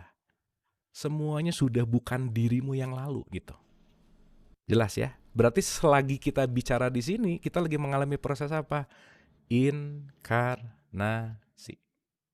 Kayak kita luruskan dulu nih pemahaman inkarnasinya supaya nanti kita ngerti gitu. Progressing inkarnasi itu luas sekali gitu. Jelas ya? Sampai sini oke ya? Alright. Nah, ini inti pembicaraan kita hari ini. So, ini baru kita mulai. Sampai sini oke, ibu-ibu, bapak-bapak? Mau sambil minum boleh loh ya, sambil cemil-cemil, it's okay. Tapi jangan terdistract gitu. Oke. Lega nih kalau udah nyampein ini ya. Tahap 1 finish. Sudah. Mantap semuanya. Oke. Nah, nanti kita cek level of consciousness-nya gitu ya. Ini kalau dirasa-rasa frekuensi-frekuensi jiwanya masih banyak yang agak sedikit naik turun gitu. Tapi nggak apa-apa ya, nanti kita cek itu. Oke, masih banyak trojan lah kalau bahasa komputer ya, Ibu dan Bapak. Tapi it's okay. It's okay. Alright. Nah, so this is the point. Ini poin yang penting untuk kita tahu dari progressing yang namanya incarnate. Oke, yang pertama Ibu dan Bapak. Udah ya. Pemanasannya cukup. Sekarang kita masuk ke intisari pembicaraan kita hari ini. Oke, kita akan berbicara intinya hari ini. Oke, yang pertama Ibu dan Bapak, ini poin penting sekali untuk kita sadari. Ya, ini penting sekali. Oke, 1, semua berasal dari titik yang sama. Titik ini disebut dengan kata-kata dia di dalam Al-Quran. Jadi belum ada namanya. Even belum menyebut nama Allah di sini. Even belum menyebut nama Rob, belum menyebut nama Ilah. Di sini statementnya adalah dia. Huwa nanti dalam bahasa Arab. Ya, nanti kita akan paham, kita akan ngerti. Oke, kita akan paham dan kita akan ngerti. Oke. Kita semua datang dari titik yang sama. Pertanyaannya, Ibu dan Bapak. Kalau Ibu Bapak ketemu orang lain, yang banyak dicari persamaannya atau perbedaannya? Coba kita renungkan dulu. Kalau Ibu Bapak melihat orang lain, yang dilihatnya yang bedanya atau yang samanya? Yang jangan-jangan, sorry to say, once kita judgment kepada siapapun yang di luar diri kita, yang kita lihat itu yang gak samanya justru. Makanya jadi trouble. Jadi problem. Padahal, saya garis bawah tanda seru nih ya, tidak ada penciptaan Allah yang sama, semuanya unik berdasarkan skenarionya masing-masing. Nah, yang terjadi hari ini Ibu dan Bapak, maaf sekali, era modern adalah era di mana banyak orang berlomba-lomba ingin menjadi orang lain. Nah, itu poin penting. Karena dia tidak menghargai siapa dirinya. Tidak menghargai karena kenapa? Dia tidak mengenal apa yang ada di dalam dirinya. Jelas ya? Karena dia melihat yang di luar dirinya lebih bagus, lebih keren, lebih harusnya begitu, parameternya suksesnya begitu, begini, begitu, pandangannya terlalu keluar. Itu dalam tanda petik. Oke? Nah, jadi Ibu dan Bapak diingat-ingat aja. Kalau lagi bad mood, berarti lagi apa? Lagi ada judgment. Berarti apa yang kita lakukan ketika kita tidak mau bad mood? Less judgment. Once kita masuk ke dalam less judgment, itu akan more flowing. Gitu.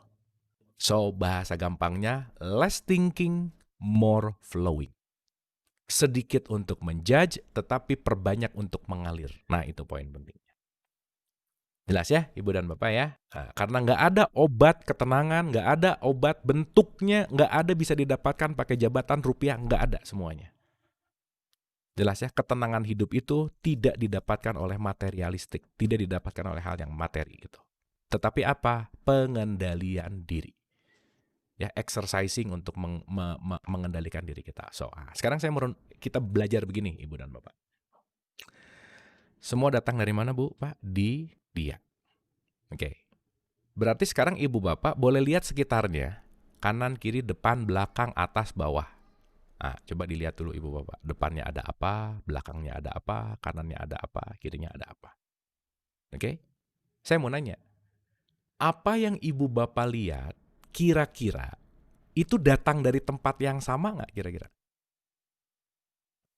Apa yang Ibu Bapak lihat itu datang dari sumber yang sama nggak kira-kira?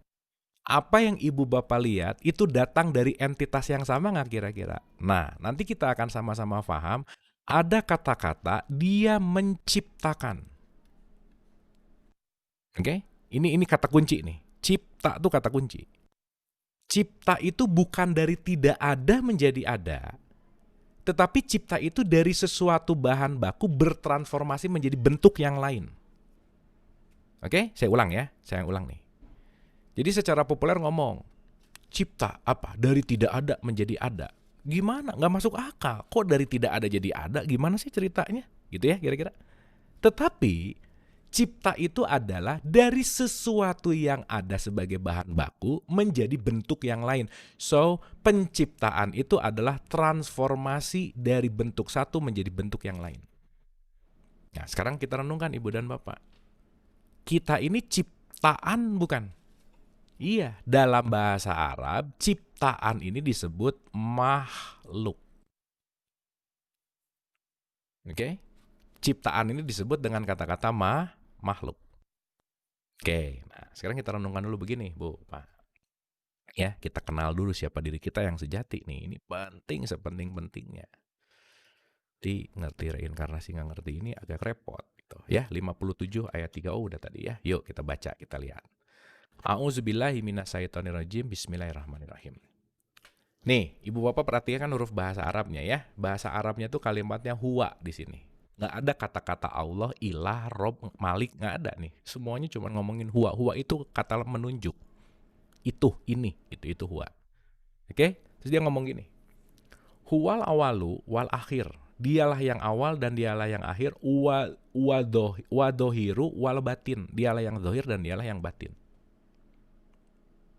Nah, pertanyaannya, kalimat dia ini merujuk kepada siapa? Kepada apa? Kan gitu. Ya tentu saja. Dan dia maha mengetahui huwa. Dia di sini huruf D-nya kan besar nih kalau dalam terjemahan. Berarti ini lagi mau merujuk kepada statement yang namanya sesuatu yang di atas sesuatu. Gitulah kira-kira. Sesuatu yang di atas sesuatu disepakati dengan nama-nama yang namanya adalah Tuhan. Tuhan itu artinya the true source. God itu artinya adalah the true source. Sumber sejati. Gitu intisarinya. True source. Maka sekali lagi Ibu dan Bapak nggak perlu terlalu sibuk dengan orang menamakan itu true source, itu dewa, itu Yahweh, itu Sang Hyang Widi, itu Tuhan, itu Allah, itu pangeran, itu apa. Itu hanya mau menggambarkan ada sesuatu yang tinggi dari segala sesuatu. Itu poin pentingnya. Jelas ya? Nah, Ibu Bapak tolong di-highlight ini nih. Ini penting banget nih. Apalagi maaf banget gitu ya, hari ini masih banyak orang yang ambigu terhadap Allah apa Tuhan gitu. Karena ya balik lagi. Dia nggak tahu apa itu Tuhan dan nggak ngerti gitu. Makanya kan pertanyaan anak kecil, mah Tuhan di mana sih? Nah gitu. Itu orang tuanya agak repot biasanya ngejawabnya gitu ya. Kenapa? Ya itu tadi karena kalimat kesadaran ketuhanan ini tidak disadari oleh ini gitu. Nah saya ulang nih ya. Ibu Bapak tolong garis bawahi ini. Dialah yang awal dan yang akhir. Ya, ingetin dulu ini. Awal dan akhir. Jadi awal itu apa? Start, akhir itu apa? Finish. Jadi yang awal dan yang akhir itu siapa? Dia. Dia itu siapa? The true source. God, Tuhan, Allah, Yahweh, apapun itu namanya. Oke? Kita pakai kalimat Tuhan aja ya supaya agak mudah. Oke. Terus di garis bawah ini, yang zahir dan yang batin, yang fisik dan yang non fisik, yang non fisik dan yang fisik gitu. Oke, sampai sini? Nah, yuk sekarang kita lihat dulu nih ke catatan lagi. Oke. Pelan-pelan ya, ini penting banget masalahnya. Satu titik ini, saya gambarin pakai titik supaya gampang nih. Satu titik ini, dialah yang awal. Dan sekaligus saya gambarin lagi di bawah aja ya supaya gampang. Dialah yang akhir. Oke? Jadi dari titik awal menuju kepada titik akhir, itu apa? Ya dia. Jadi yang awal siapa? Dia. Yang akhir itu siapa? Dia. Yang fisik itu siapa? Ya dia. Yang non fisik itu siapa? Ya dia. Saya ulang. Yang awal dia, yang akhir dia, yang fisik dia, yang non fisik dia. Sampai sini oke? Sip ya? Nah kalau yang awal itu Allah, yang akhir itu Allah, yang fisik itu Allah, yang non fisik itu Allah, terus kita ada di mana, Ibu dan Bapak? Ada di mana kita? Jelas ya? Saya ulang nih. Yang awal Allah Tuhan. Yang akhir Allah Tuhan. Yang fisik Allah Tuhan. Yang non fisik Allah Tuhan. Terus pertanyaannya, dirimu tuh ada di mana sekarang? Orang yang awal Allah, yang akhir Allah, yang fisik Allah, yang non fisik Allah. Kok dirimu itu tidak disadari sih tentang ini semua gitu? Sehingga ketika kita keluar dari kesadaran yang awal akhir fisik non fisik adalah Allah, muncul yang disebut dengan yang namanya ego. Di sini, kalau nggak ada si Abu, nggak selesai nih masalahnya. Kalau bukan karena saya yang nolong dia, nggak makan tuh dia. Kalau bukan muncul yang disebut dengan yang namanya aku kecil. Oke? Padahal si dia tadi yang awal dan yang akhir ini semua adalah aku besar. Jadi hidup ini hanyalah perpindahan spektrum kesadaran aku kecil atau aku besar. Aku kecil disebut ego, aku besar ini adalah the true source-nya. Makanya ibu dan bapak, Tuhan itu hanya ada dua di alam semesta ini. Oke? Tuhan yang menciptakan kita, oke? Dan Tuhan yang kita ciptakan. Karena kita semua bisa menciptakan Tuhan-Tuhan yang baru. Kita bisa menciptakan saya nyaman karena saya punya uang segini, saya nyaman karena rumah saya begini, saya nyaman karena. Semua yang menjadi expired things itu bisa menjadi Tuhan barunya kita. Sehingga kita menyembah sesuatu yang expired. Gitu kira-kira. Maka saya selalu kasih gambaran ibu dan bapak, di hadapan Allah bukan hartamu, bukan tahtamu, bukan kepintaranmu, knowledge gitu. Oke, bukan apapun itu, ini semua adalah hal yang temporer. Tetapi ini semua ditransformasikan menjadi akhlakmu. Maka kursnya akhirat itu bukan rupiah, kayak gitu. Tapi kursnya akhirat adalah akhlaknya, gitu. Jelas ya, poinnya ada di sini gitu. Berarti kalau kita terlalu melekat kepada si harta lah, apapun gitu ya, ini yang ngomongin dunia banget gitu. Ya itu tadi. Kita akan memunculkan aku kecil sehingga kita akan melepaskan diri dari dia yang awal dan dia yang akhir, dia yang fisik dan dia yang non-fisik. Apa artinya ini? Apa artinya ini? Yuk kita lihat nih. Supaya ibu bapak after class ini kita tidak asing lagi terhadap Tuhan gitu. Kita tidak mempertanyakan lagi gitu. Apalagi kita tidak meragukan. Nah, gitu kira-kira. Jelas ya, dalam tanda petik, kenapa awal dalam konteks berkesadaran ketuhanan namanya adalah syahadat. Syahadat itu sekarang secara populer untuk merubah orang menjadi Islam. Tapi syahadat itu udah jadi tata cara, Islam itu sekarang udah jadi kelompok. Enggak gitu maunya Allah, bukan masalah kelompoknya. Kenapa? Karena Islam itu secara bahasa, secara kesadaran, ini adalah orang yang sudah mengikuti skenarionya Tuhan. Itu namanya Islam. Berarti kalau orang udah Islam, orang yang sudah dalam tanda petik, melepaskan dirinya dari ego, kebencian, semuanya deh. Sehingga Islam atau salimah itu artinya berserah total. Oke, berserah total. Berserah total terhadap apa? Terhadap skenario baiknya Tuhan. Karena saya yakin Tuhan sudah memberikan skenario terbaik, saya hanya menjalankan dengan kesadaran. Karena saya tahu apa yang saya dapati hari ini itu adalah hasil yang terbaik. That's Islam. Jadi Islam itu bukan pada tubuh, tetapi Islam pada kesadaran. Maka Islam itu kata sifat. Jelas ya? Maka inna dina indallahil Islam, yang terbaik adalah Islam, itu nggak ngomongin KTP-nya. Itu nggak ngomongin apa agamamu gitu. Tetapi kesadaran yang terbaik adalah kesadaran yang melepaskan semua ego. Karena saya tahu yang hadir adalah semua skenario-nya Allah. Maka saya akan menjadi orang yang menerima. Full acceptance. Menerima. Jelas ya? Apa yang kita terima? Menerima realitas. Dalam bahasa Arab, realitas artinya adalah Allah. Allah artinya adalah sang realitas. Maka berjumpa dengan Allah artinya berjumpa dengan realitas, dengan keberserahan diri yang total, dengan penerimaan yang total. Saya kasih contoh sederhana. Ibu bapak saya yakin ketika di dalam tradisi Islam, di dalam sholat selalu mengatakan syahadat. Betul ya? Syahadat itu artinya aku bersaksi. Oke? Pertanyaannya, kalau orang bersaksi kan tidak mungkin kalau dia tidak bertemu. Saya kasih contoh, maka setelah syahadat baru ada perintah sholat. Pertanyaannya, sholat itu artinya mengingat. Oke?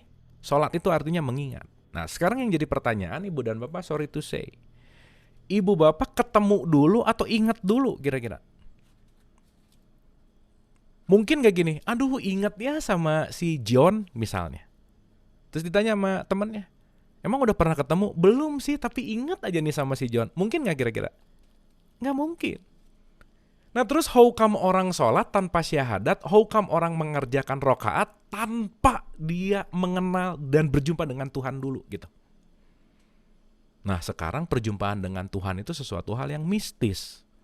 Perjumpaan dengan Tuhan itu sesuatu hal yang dianggap bahwa nanti ketemu Tuhan itu kalau udah mati. Ya kalau udah mati mending ketemu sama Tuhan beneran. Kalau enggak gimana? Kok nunggu ketemu Tuhan itu nanti tuh gimana sih? Kan gitu kira-kira. Padahal Allah sendiri mengatakan, aku menciptakanmu karena aku ingin dikenal olehmu. Dalam tanda petik, mengingat itu harus berjumpa, maka Ibu dan Bapak maaf nih, Allah tuh tidak memerintahkan dalam tanda petik ya, dalam syahadat itu bukan aku beriman, bukan aku percaya, tapi lebih dari iman dan lebih percaya adalah aku bersaksi. Nah, Bu, Pak. Ini syahadat tuh opener banget gitu. Jadi sorry to say nih, kalau orang belum menyaksikan Tuhan, syahadatnya batal semua. Itu cuma lip service aja gitu. Oke, nah kita akan belajar begini Bu. Ya, kita akan belajar gini. Allah itu adalah sang realitas. Oke?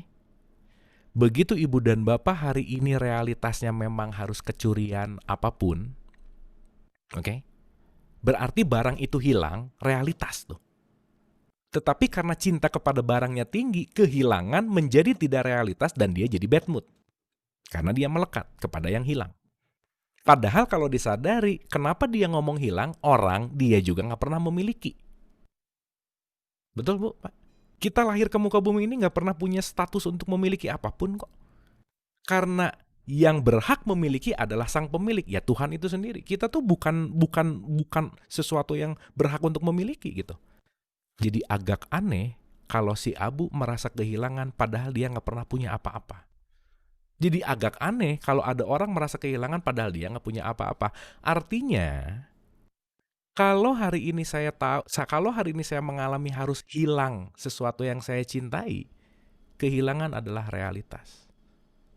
Berarti kalau saya sudah menerima realitas itu dengan berserah total, menerima itu adalah skenario terbaiknya Allah tanpa amarah, tanpa dengki. Pada akhirnya ya, awal-awalnya pasti ada sih.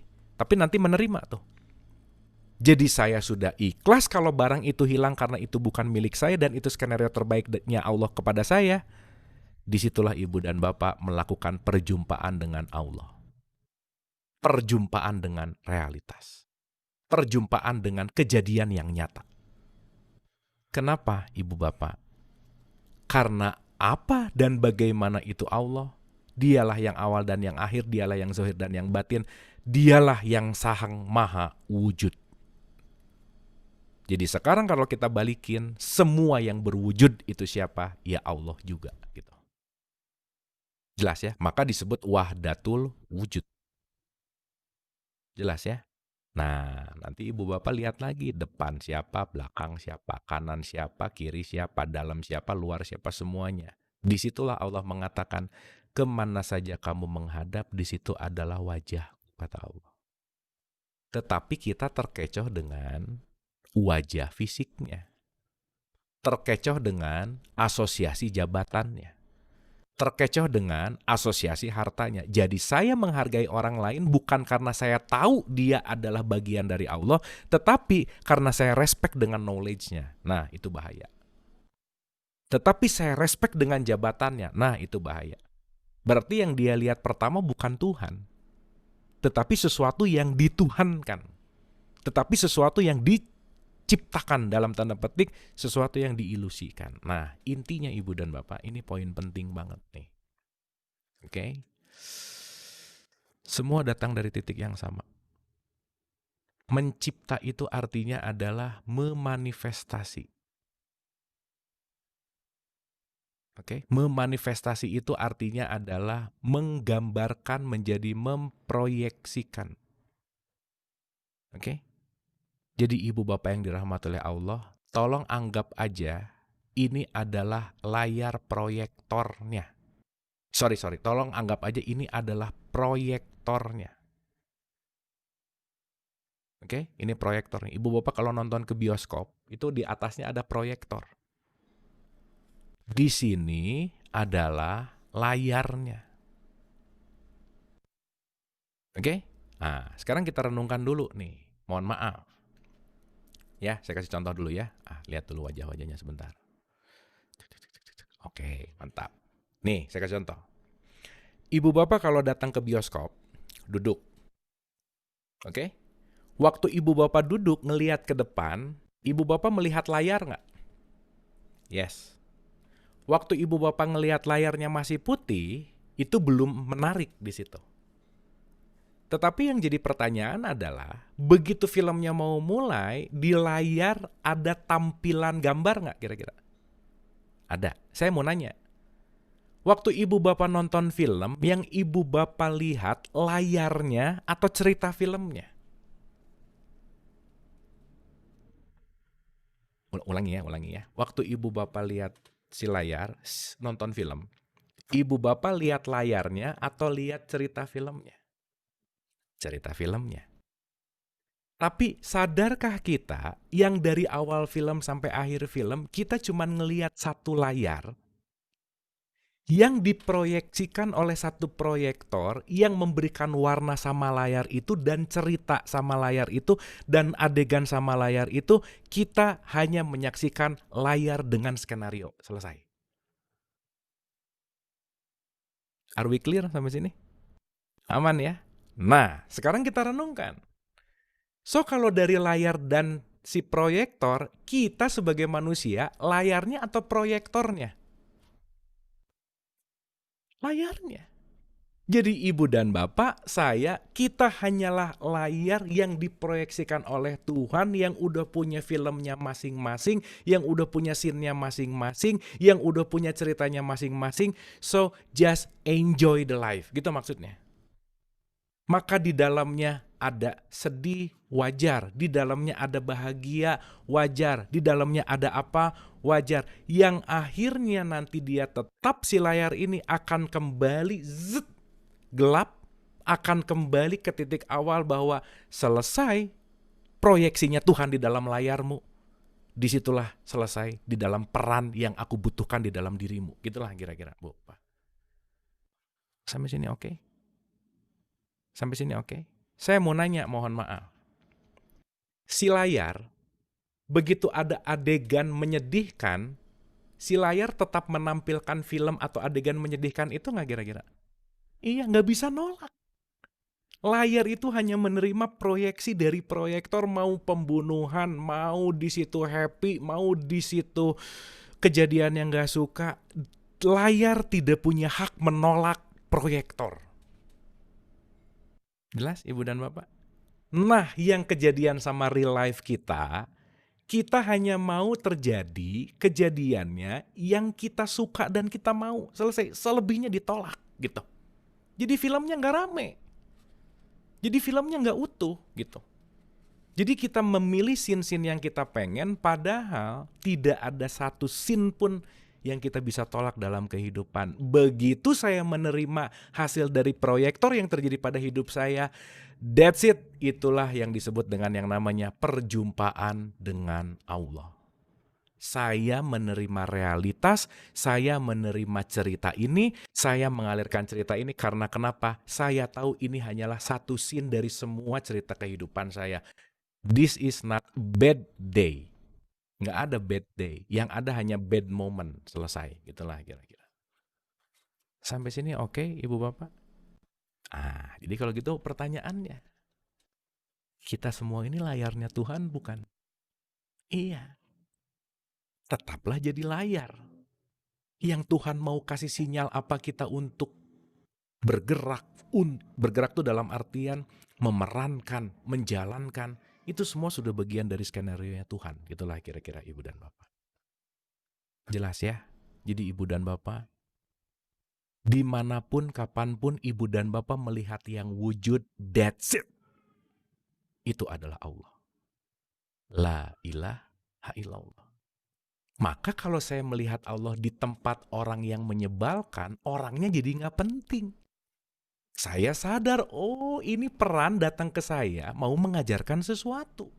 Di mana ada adegan di dalam satu film yang satu marah-marah, yang satu dengerin, di mana si pemarah ini juga datang dari skenario-nya Tuhan juga, gitulah kira-kira. Nah berarti ibu dan bapak maaf banget. Begitu terlalu banyak penolakan apapun dalam hidup, penolakan adalah titik di mana kita tidak berjumpa dengan Tuhan. Makanya dicek per hari, banyak nolak hidup atau banyak menerima hidup. Itulah nanti sholat dan wudhu gitu. Dicek pendengaran, penglihatan di dalam wudhu, dicek konektivitasnya di dalam sholat. Dari subuh ke zuhur banyak nolak, banyak menerima. Dari zuhur ke asar banyak nolak, banyak menerima. Banyak ketemu Tuhannya nggak sih? Gitulah kira-kira. Jadi ibu bapak saya akan consider siapapun yang ibu bapak temui sekarang, yang ibu bapak lihat sekarang, mari kita lihat itu sebagai Allah, titik. Dalam tanda petik, berarti kalau saya melihat di situ ada Allah, yang saya concern bukan bentuk fisiknya lagi. Ketika dia menyebalkan, saya tahu Allah lagi pinjam dia untuk membuat saya menjadi tumbuh. Ketika dia menyenangkan, Allah tahu bahwa dia sedang menghibur saya, dan dua-duanya itu akan hadir di dalam skenario kehidupan kita. Itulah kira-kira. Are we clear sampai sini ibu dan bapak? Aman ya? Sip ya? Udah ini yang paling penting di awal nih. Abis ini kita paham ibu dan bapak, let's flowing the life. Let's celebrate the life. Karena hidup itu harus kita selebrasi dalam tanda petik. Tidak ada hal yang buruk yang terjadi dalam hidup. Semuanya hanyalah babak yang harus kita lalui. Nah, reinkarnasi itu kita tahu kenapa babak ini hadir. Gitu loh Bu. Kenapa kok dia yang datang? Kenapa kok dia yang jadi ibu saya? Kenapa kok dia yang jadi ayah saya? Kenapa kok dia yang jadi suami saya? Gitu maksudnya. Nanti semua akan clear. Begitu kita ngerti tentang ini semua, kita akan benar-benar melihat kejadiannya, Allahnya, pesannya, dan kita akan sangat-sangat make sense kenapa itu semua terjadi dalam hidup kita. Gitulah kira-kira. Jelas ya Ibu dan Bapak ya? So, untuk closing statement untuk materi kita pagi awal ini, saya akan menutup dulu dengan begini. Oke, Ibu Bapak tadinya saya cuma pengen nyampein ini 50 menit, tapi ya agak muter-muter nggak apa-apa ya, karena ini fundamental banget. Begitu kita paham ini, udah deh, kedepannya akan flowing sekali gitu. Jadi begitu ngelihat apapun, di situ kenapa orang mengatakan, atau Nabi Muhammad tuh mengatakan begini, statement Nabi Muhammad tuh mengatakan begini, aku tidak pernah melihat apapun kecuali cahayamu, gitulah kira-kira. Terus sahabatnya nanya, kok nggak pernah ngelihat apapun kecuali cahayamu? Kan ini ada aku. Iya, itu kan cuman kemasanmu, itu kan cuman bajumu, gitulah kira-kira. Maka nanti kita akan sama-sama sadari dirimu adalah aku yang lain. Jadi kalau saya udah ngerti bahwa siapapun di luar diri kita adalah aku yang lain, karena kita akan mengerti satu hal. Ya, terakhir Ibu dan Bapak, sebelum kita masuk ke sesi tanya jawab, mungkin tanya jawabnya hari ini dibatasi aja ya, karena hari ini banyak direnungkan dulu. Karena starting point ini kita akan mulai di next week gitu, di pertemuan yang akan datang maksudnya. Ya, saya ulang, quick recap. Ini poin penting sepenting-pentingnya. Penting sepenting-pentingnya. Semua datang dari dia, dan semua adalah proyeksinya dia. Oke, sumbernya sama. Oke, maka dia membuat gelombang-gelombang. Oke? Jadi intinya semuanya sama gitu. Dari mulai, jangan lupa Ibu dan Bapak, nomor 1 yang hadir ke semesta ini namanya adalah Nur Muhammad. Oke? Nur Muhammad itu adalah cahaya yang terbaik. Jadi Nur Muhammad itu awal mula kelahiran Tuhan, awal mula penciptaan Tuhan. Kelahiran di sini, kelahiran itu bukan melahirkan seperti manusia gitu ya, tetapi bertransformasi dari dia yang tidak tahu bentuk dan lain-lain, dia mentransformasi dirinya menjadi Nur Muhammad. Makanya Ibu Bapak tolong bedakan mana Muhammad, mana Nabi Muhammad, dan Nur Muhammad itu beda. Jelas ya, yang pertama adalah Nur Muhammad. Nur Muhammad inilah yang disebut dengan nur atau cahaya yang terbaik. Tesla mengatakan ini yang disebut dengan yang namanya energi. Oke? Nah, berarti Nur Muhammad ini melalui proses energi, hukum kekekalan energi adalah tidak bisa diciptakan, tidak bisa dimusnahkan, dia hanya bisa bertransformasi. So, mati itu tidak ada. Saya garis bawahi ini. Jadi ibu bapak, not worry to die. Nah ini tolong direnungkan dulu aja. Gitu ya. Oke. Setelah energi hadir, ini Allah semakin berevolusi nih. Ini mau bikin manusia tuh evolusinya banyak sekali, panjang banget nih ibu dan bapak. Ini saya kasih contoh-contoh sederhana aja ya. Setelah energi hadir, dia akan mengeluarkan bentuk fisik things. Dari energi akan masuk ke dalam hukum semesta yang disebut Quran. Quran itu hukum semesta, bukan kitab Quran nih ya. Jadi Quran itu udah ada dari semenjak awal penciptaan gitu. Oke? Quran muncullah kehidupan di situ. Semua datangnya dari air. Air keluar jadi flora, flora keluar jadi fauna, dan fauna akhirnya jadi siapa? Jadi manusia. Oke? Sehingga kalau sekarang kita lihat dari semua progressing ini, nah kita ke ayat dulu ya sedikit ya, ibu dan bapak supaya kita paham nih. Supaya kita tahu kita semua datang dari sumber yang sama. Begitu kita tahu kita datang dari sumber yang sama, kita akan memiliki respect yang sama terhadap siapapun. Apa respectnya? Respect kepada Tuhan gitu. Jelas ya, karena saya tahu di dalam setiap apapun itu ada dia gitu. Nah, baru nyambung ke 57 ayat 4-nya. Huwa nih, ibu bapak perhatikan, nggak ada kata Allah di sini nih. Dia, ini lagi mau menunjukkan sesuatu gitu. Oke? Huwaladzi khalaqas samawat. Ingat, menciptakan. Dialah yang memproyeksikan dirinya. Ingat ya, ibu bapak ya, kalimatnya begitu tuh. Jadi bukan Allah bikin, bukan, memproyeksikan dirinya. Berarti semua apa yang kita lihat hari ini adalah proyeksinya Allah itu sendiri. Oke? Langit dan bumi, kita akan bahas ini di pertemuan yang akan datang, karena langit itu bukan awan, bumi itu bukan nama planet Earth, bukan itu poinnya. Oke, nanti kita akan bahas ini. Dalam 6 masa. Berapa masa Bu? Pak? 6 masa. Sitati ayam. Sitati ayam ini artinya 6 transformasi, 6 evolusi. Jadi masa di sini mau berbicara tentang evolusi. Oke? Kemudian dia bersemayam di atas arsy, dia mengetahui apa yang masuk ke dalam bumi dan keluar. Dia dalam tanda petik pada akhirnya progressingnya adalah 6 masa, dan apa yang turun dari langit dan apa yang naik kepadanya, dan dia bersama kamu di mana saja kamu berada. Ini poin pentingnya. Oke? Jadi ada 6 masa dan dia bersama kamu di mana saja kamu berada. Nah, so ibu bapak yang dirahmati oleh Allah, saya balik lagi dulu ke catatan sedikit. Oke, yuk kita hitung. 1, progressingnya Nur Muhammad.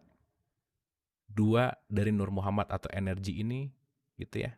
Dari semua sumber energi ini akan membentuk yang namanya dari Nur Muhammad ke energi ke hukum. 3. Sorry, ini energi sama ya sama hukum. Oke, sorry. 1, 2, 3, 4, 5, dan 6 gitu. Jelas ya? Jadi energi, hukum, terus jadi dari air, segala sesuatu dari air, flora, fauna, dan manusia. Dan ini adalah evolusi siapapun yang jadi manusia hari ini pasti mengalami evolusi ini. Berarti ibu dan bapak, kalau ini adalah progressing evolusi, semua evolusi ini tercatat di dalam DNA kita. Berarti ibu bapak, kalau sekarang kita mau melihat siapa diri kita sebagai biological self kita itu datang dari DNA awal kita, semuanya datang dari Nur Muhammad dan mengalami progressing evolusi ini semua. Jadilah diri kita. Sehingga awalnya datang dari satu tempat, oke, berevolusi. Jadilah sekarang di sini yang namanya manusia. Oke, nah sekarang saya gampangin nih. Sampai jadi manusia aja. Berarti di sini adalah dia menggambarkan, memproyeksikan dirinya menjadi manusia-manusia yang sekarang. Oke? Berarti si A ketemu si B ketemu si C ketemu si D, ini semua dalam jaringannya Tuhan. Gitu. Dan pada akhirnya kita tahu bahwa si A ini hadir karena ada evolusi, si B ini hadir karena ada evolusi, si C ini hadir karena ada evolusi, begitu pula siapapun yang hadir karena ada evolusi ini. Nah, nanti kita bisa buktikan ini di dalam genetik dan DNA kita. Nah, so Ibu Bapak, incarnate adalah proses penciptaan berulang-ulang sehingga kita menjadi diri kita hari ini. Itu namanya adalah inkarnasi. Oke? Nggak usah jauh-jauh, sekarang jam 3, Ibu dan Bapak sudah mengalami inkarnasi dari jam 1, udah 2 jam, diri Ibu dan Bapak saya, kita semua sudah bukan diri kita yang lama. Karena biological self-nya, selnya udah berganti, jiwanya juga udah punya knowledge yang lebih terbuka, ruhnya juga udah punya kesadaran yang lebih baru bahwa kita hari ini, setelah 1 jam, 2 jam pertemuan ini, Ibu dan Bapak terlahir kembali. Newborn sebetulnya. Oke ya, nah newborn ini nanti kita akan bahas dari partikular dan universal. So, inti dari semua pembicaraan kita hari ini adalah manusia, dia punya jasad secara biological, dia punya jiwa secara memori, dan dia intinya adalah ruh, karena dia adalah proyeksinya Tuhan. Jasad akan expire, tapi jiwa sama ruh ini akan carries on. Carries on-nya jiwa sama ruh itu memerlukan perjalanan di mana jiwa sama ruh memerlukan titik wadah yang baru. Karena kenapa? Jiwa sama ruh itu dalam tanda petik, Ibu Bapak kalau dengar kata kuburan, oke, itu sesuatu tempat untuk dikuburkan. Maka kalau Ibu Bapak makan bakso, bakso dikubur di perut gitu ya kira-kira. Nah, jasad itu adalah kuburan sang jiwa sama ruh. Jadi Ibu Bapak kemana-mana sekarang tiap hari bawa apa? Bawa kuburan. Kuburan apa? Kuburan jiwa sama ruh. Apa? Ya jasad. Ibu Bapak waktu ngaca di kaca, Ibu Bapak tuh lagi ngaca kuburan sebenarnya. Karena isinya adalah jiwa sama ruh. Nah, wadah si jasad ini ada expired-nya. Oke? Tetapi jika si jiwanya belum memenuhi dalam tanda petik kriteria untuk kembali, maka dia akan mengalami yang disebut kebangkitan kiamat. Maka akan ada titik bangkit nanti di sini. Oke, titik bangkitnya itu nanti bagaimana, seperti apa, dan seterusnya. Inilah nanti kelak akan menjadi kuburan baru kita. Jadi ada tempat pemakaman umum, ada kuburan jasad yaitu tempat pemakaman umum, dan ada kuburan jiwa sama ruh yaitu jasad yang lain, jasad yang baru, itulah kira-kira. Nah, perpindahan dari jasad lama ke jasad baru inilah yang disebut transformasi. Kiamat atau kebangkitan, bukan kematian. Itulah kira-kira. Jelas ya? Terakhir, maka usia jasad si Abu sekarang 39 tahun. Itu jasadnya. Tetapi jiwanya, ruhnya, kita kembali ke penciptaan tadi, ini progressingnya udah berapa lama nih? Ini udah luar biasa nih, Ibu dan Bapak. Nggak usah jauh-jauh ya, saya kasih bukti data dari scientific kekinian. Saya kasih contoh sederhana. Ibu Bapak bisa lihat di layarnya masing-masing. Yang namanya matahari itu hadir sekitar 5 miliar tahun yang lalu. Oke? Big Bang itu terjadi 13,5 miliar tahun yang lalu. Jadi ini semua progressing dari mulai awal semua sampai jadi kita itu perlu waktu sekitar 14 miliar tahun dalam kondisi manusia sebagai bentuk yang namanya si Homo sapiens ini. Jadi dari mulai Big Bang sampai nanti jadi semua nih sampai jadi bakteri lah, protozoa. Makanya kan semua datang dari air ya, Ibu dan Bapak. Hidup itu datang dari air semuanya. Gitu. Dari air nanti ada hewan melata nanti masuk, akhirnya bertransformasi, akhirnya bentuknya jadi manusia, gitulah kira-kira. Nah, ini terkadang yang kita lupa bahwa progressing inkarnasi yang namanya inkarnasi universal karena kita memang dibedakan bentuknya dalam progressing yang namanya evolusi itu tadi gitu. Atau transformasi. Maka evolusi dalam bahasa Quran disebut kun fayakun. Kun fayakun itu artinya terjadi maka terjadi, berevolusi terus, dinamis, mengalir, dan seterusnya. Gitulah kira-kira. Oke, penutup, Ibu dan Bapak. Penutup ya. Alhamdulillah, sip, mantap. Oke, terakhir untuk direnungkan. Jadi kalau saya gambar timeline, Ibu dan Bapak. 14 miliar tahun yang lalu terjadi Big Bang, surat 21 ayat 30. Bumi diciptakan 4,6 miliar tahun yang lalu, berarti bikin bumi berapa lama? 10 miliar tahun. Manusia ada 200 juta tahun yang lalu. Jadi manusia itu adalah makhluk yang paling bungsu. Makhluk yang paling terakhir. Ya, setelah di sini ada flora, ada fauna gitu. Kita tuh baru hadir 200 juta tahun saja. Berarti dari sini sampai sini, ini yang disebut dengan yang namanya progressing evolusi. Makanya nanti di surat 76 ayat 1, kamu tuh dulu belum bisa disebut gitu. Nah, proses evolusi ini datang dari mana? Nanti kita akan mengerti DNA. Oke? Maka ibu dan bapak, dari mulai penciptaan awal sampai jadinya manusia, inilah yang disebut yang namanya fase Adam. Jadi Adam itu punya babaknya banyak sekali gitu. Jelas ya? Jadi Adam itu punya ceritanya banyak sekali. Jadi Adam itu nggak tiba-tiba jadi begini, enggak. Makanya begitu Adam mau dijadiin khalifah, malaikat agak nggak terima. Kenapa? Emang yang kayak binatang gini yang mau dijadiin khalifah? Emang yang kayak tumbuhan gini yang dijadiin khalifah? Karena kenapa? Fase Adam tumbuhan dan fase Adam binatang dan fase Adam air dan fase Adam tanah, ini semua adalah fase Adam gitu. Jadi babaknya Adam tuh banyak banget gitu, ibu dan bapak. Makanya kelak manusia awal yang jadi Adam awal itu dia dikasih yang namanya hawa nafsu. Maka sekarang secara populer, siapa istrinya Adam? Hawa. Enggak, ini sebetulnya bukan suami istri, ini adalah bagian dari dirimu. Adam adalah kidam, kidam itu adalah yang awal, jasad yang diberikan hawa nafsu, yaitu jadi dirimu hari ini. Itulah kira-kira. Jelas ya? So, next kita akan bicara apa itu Adam, apa itu Hawa.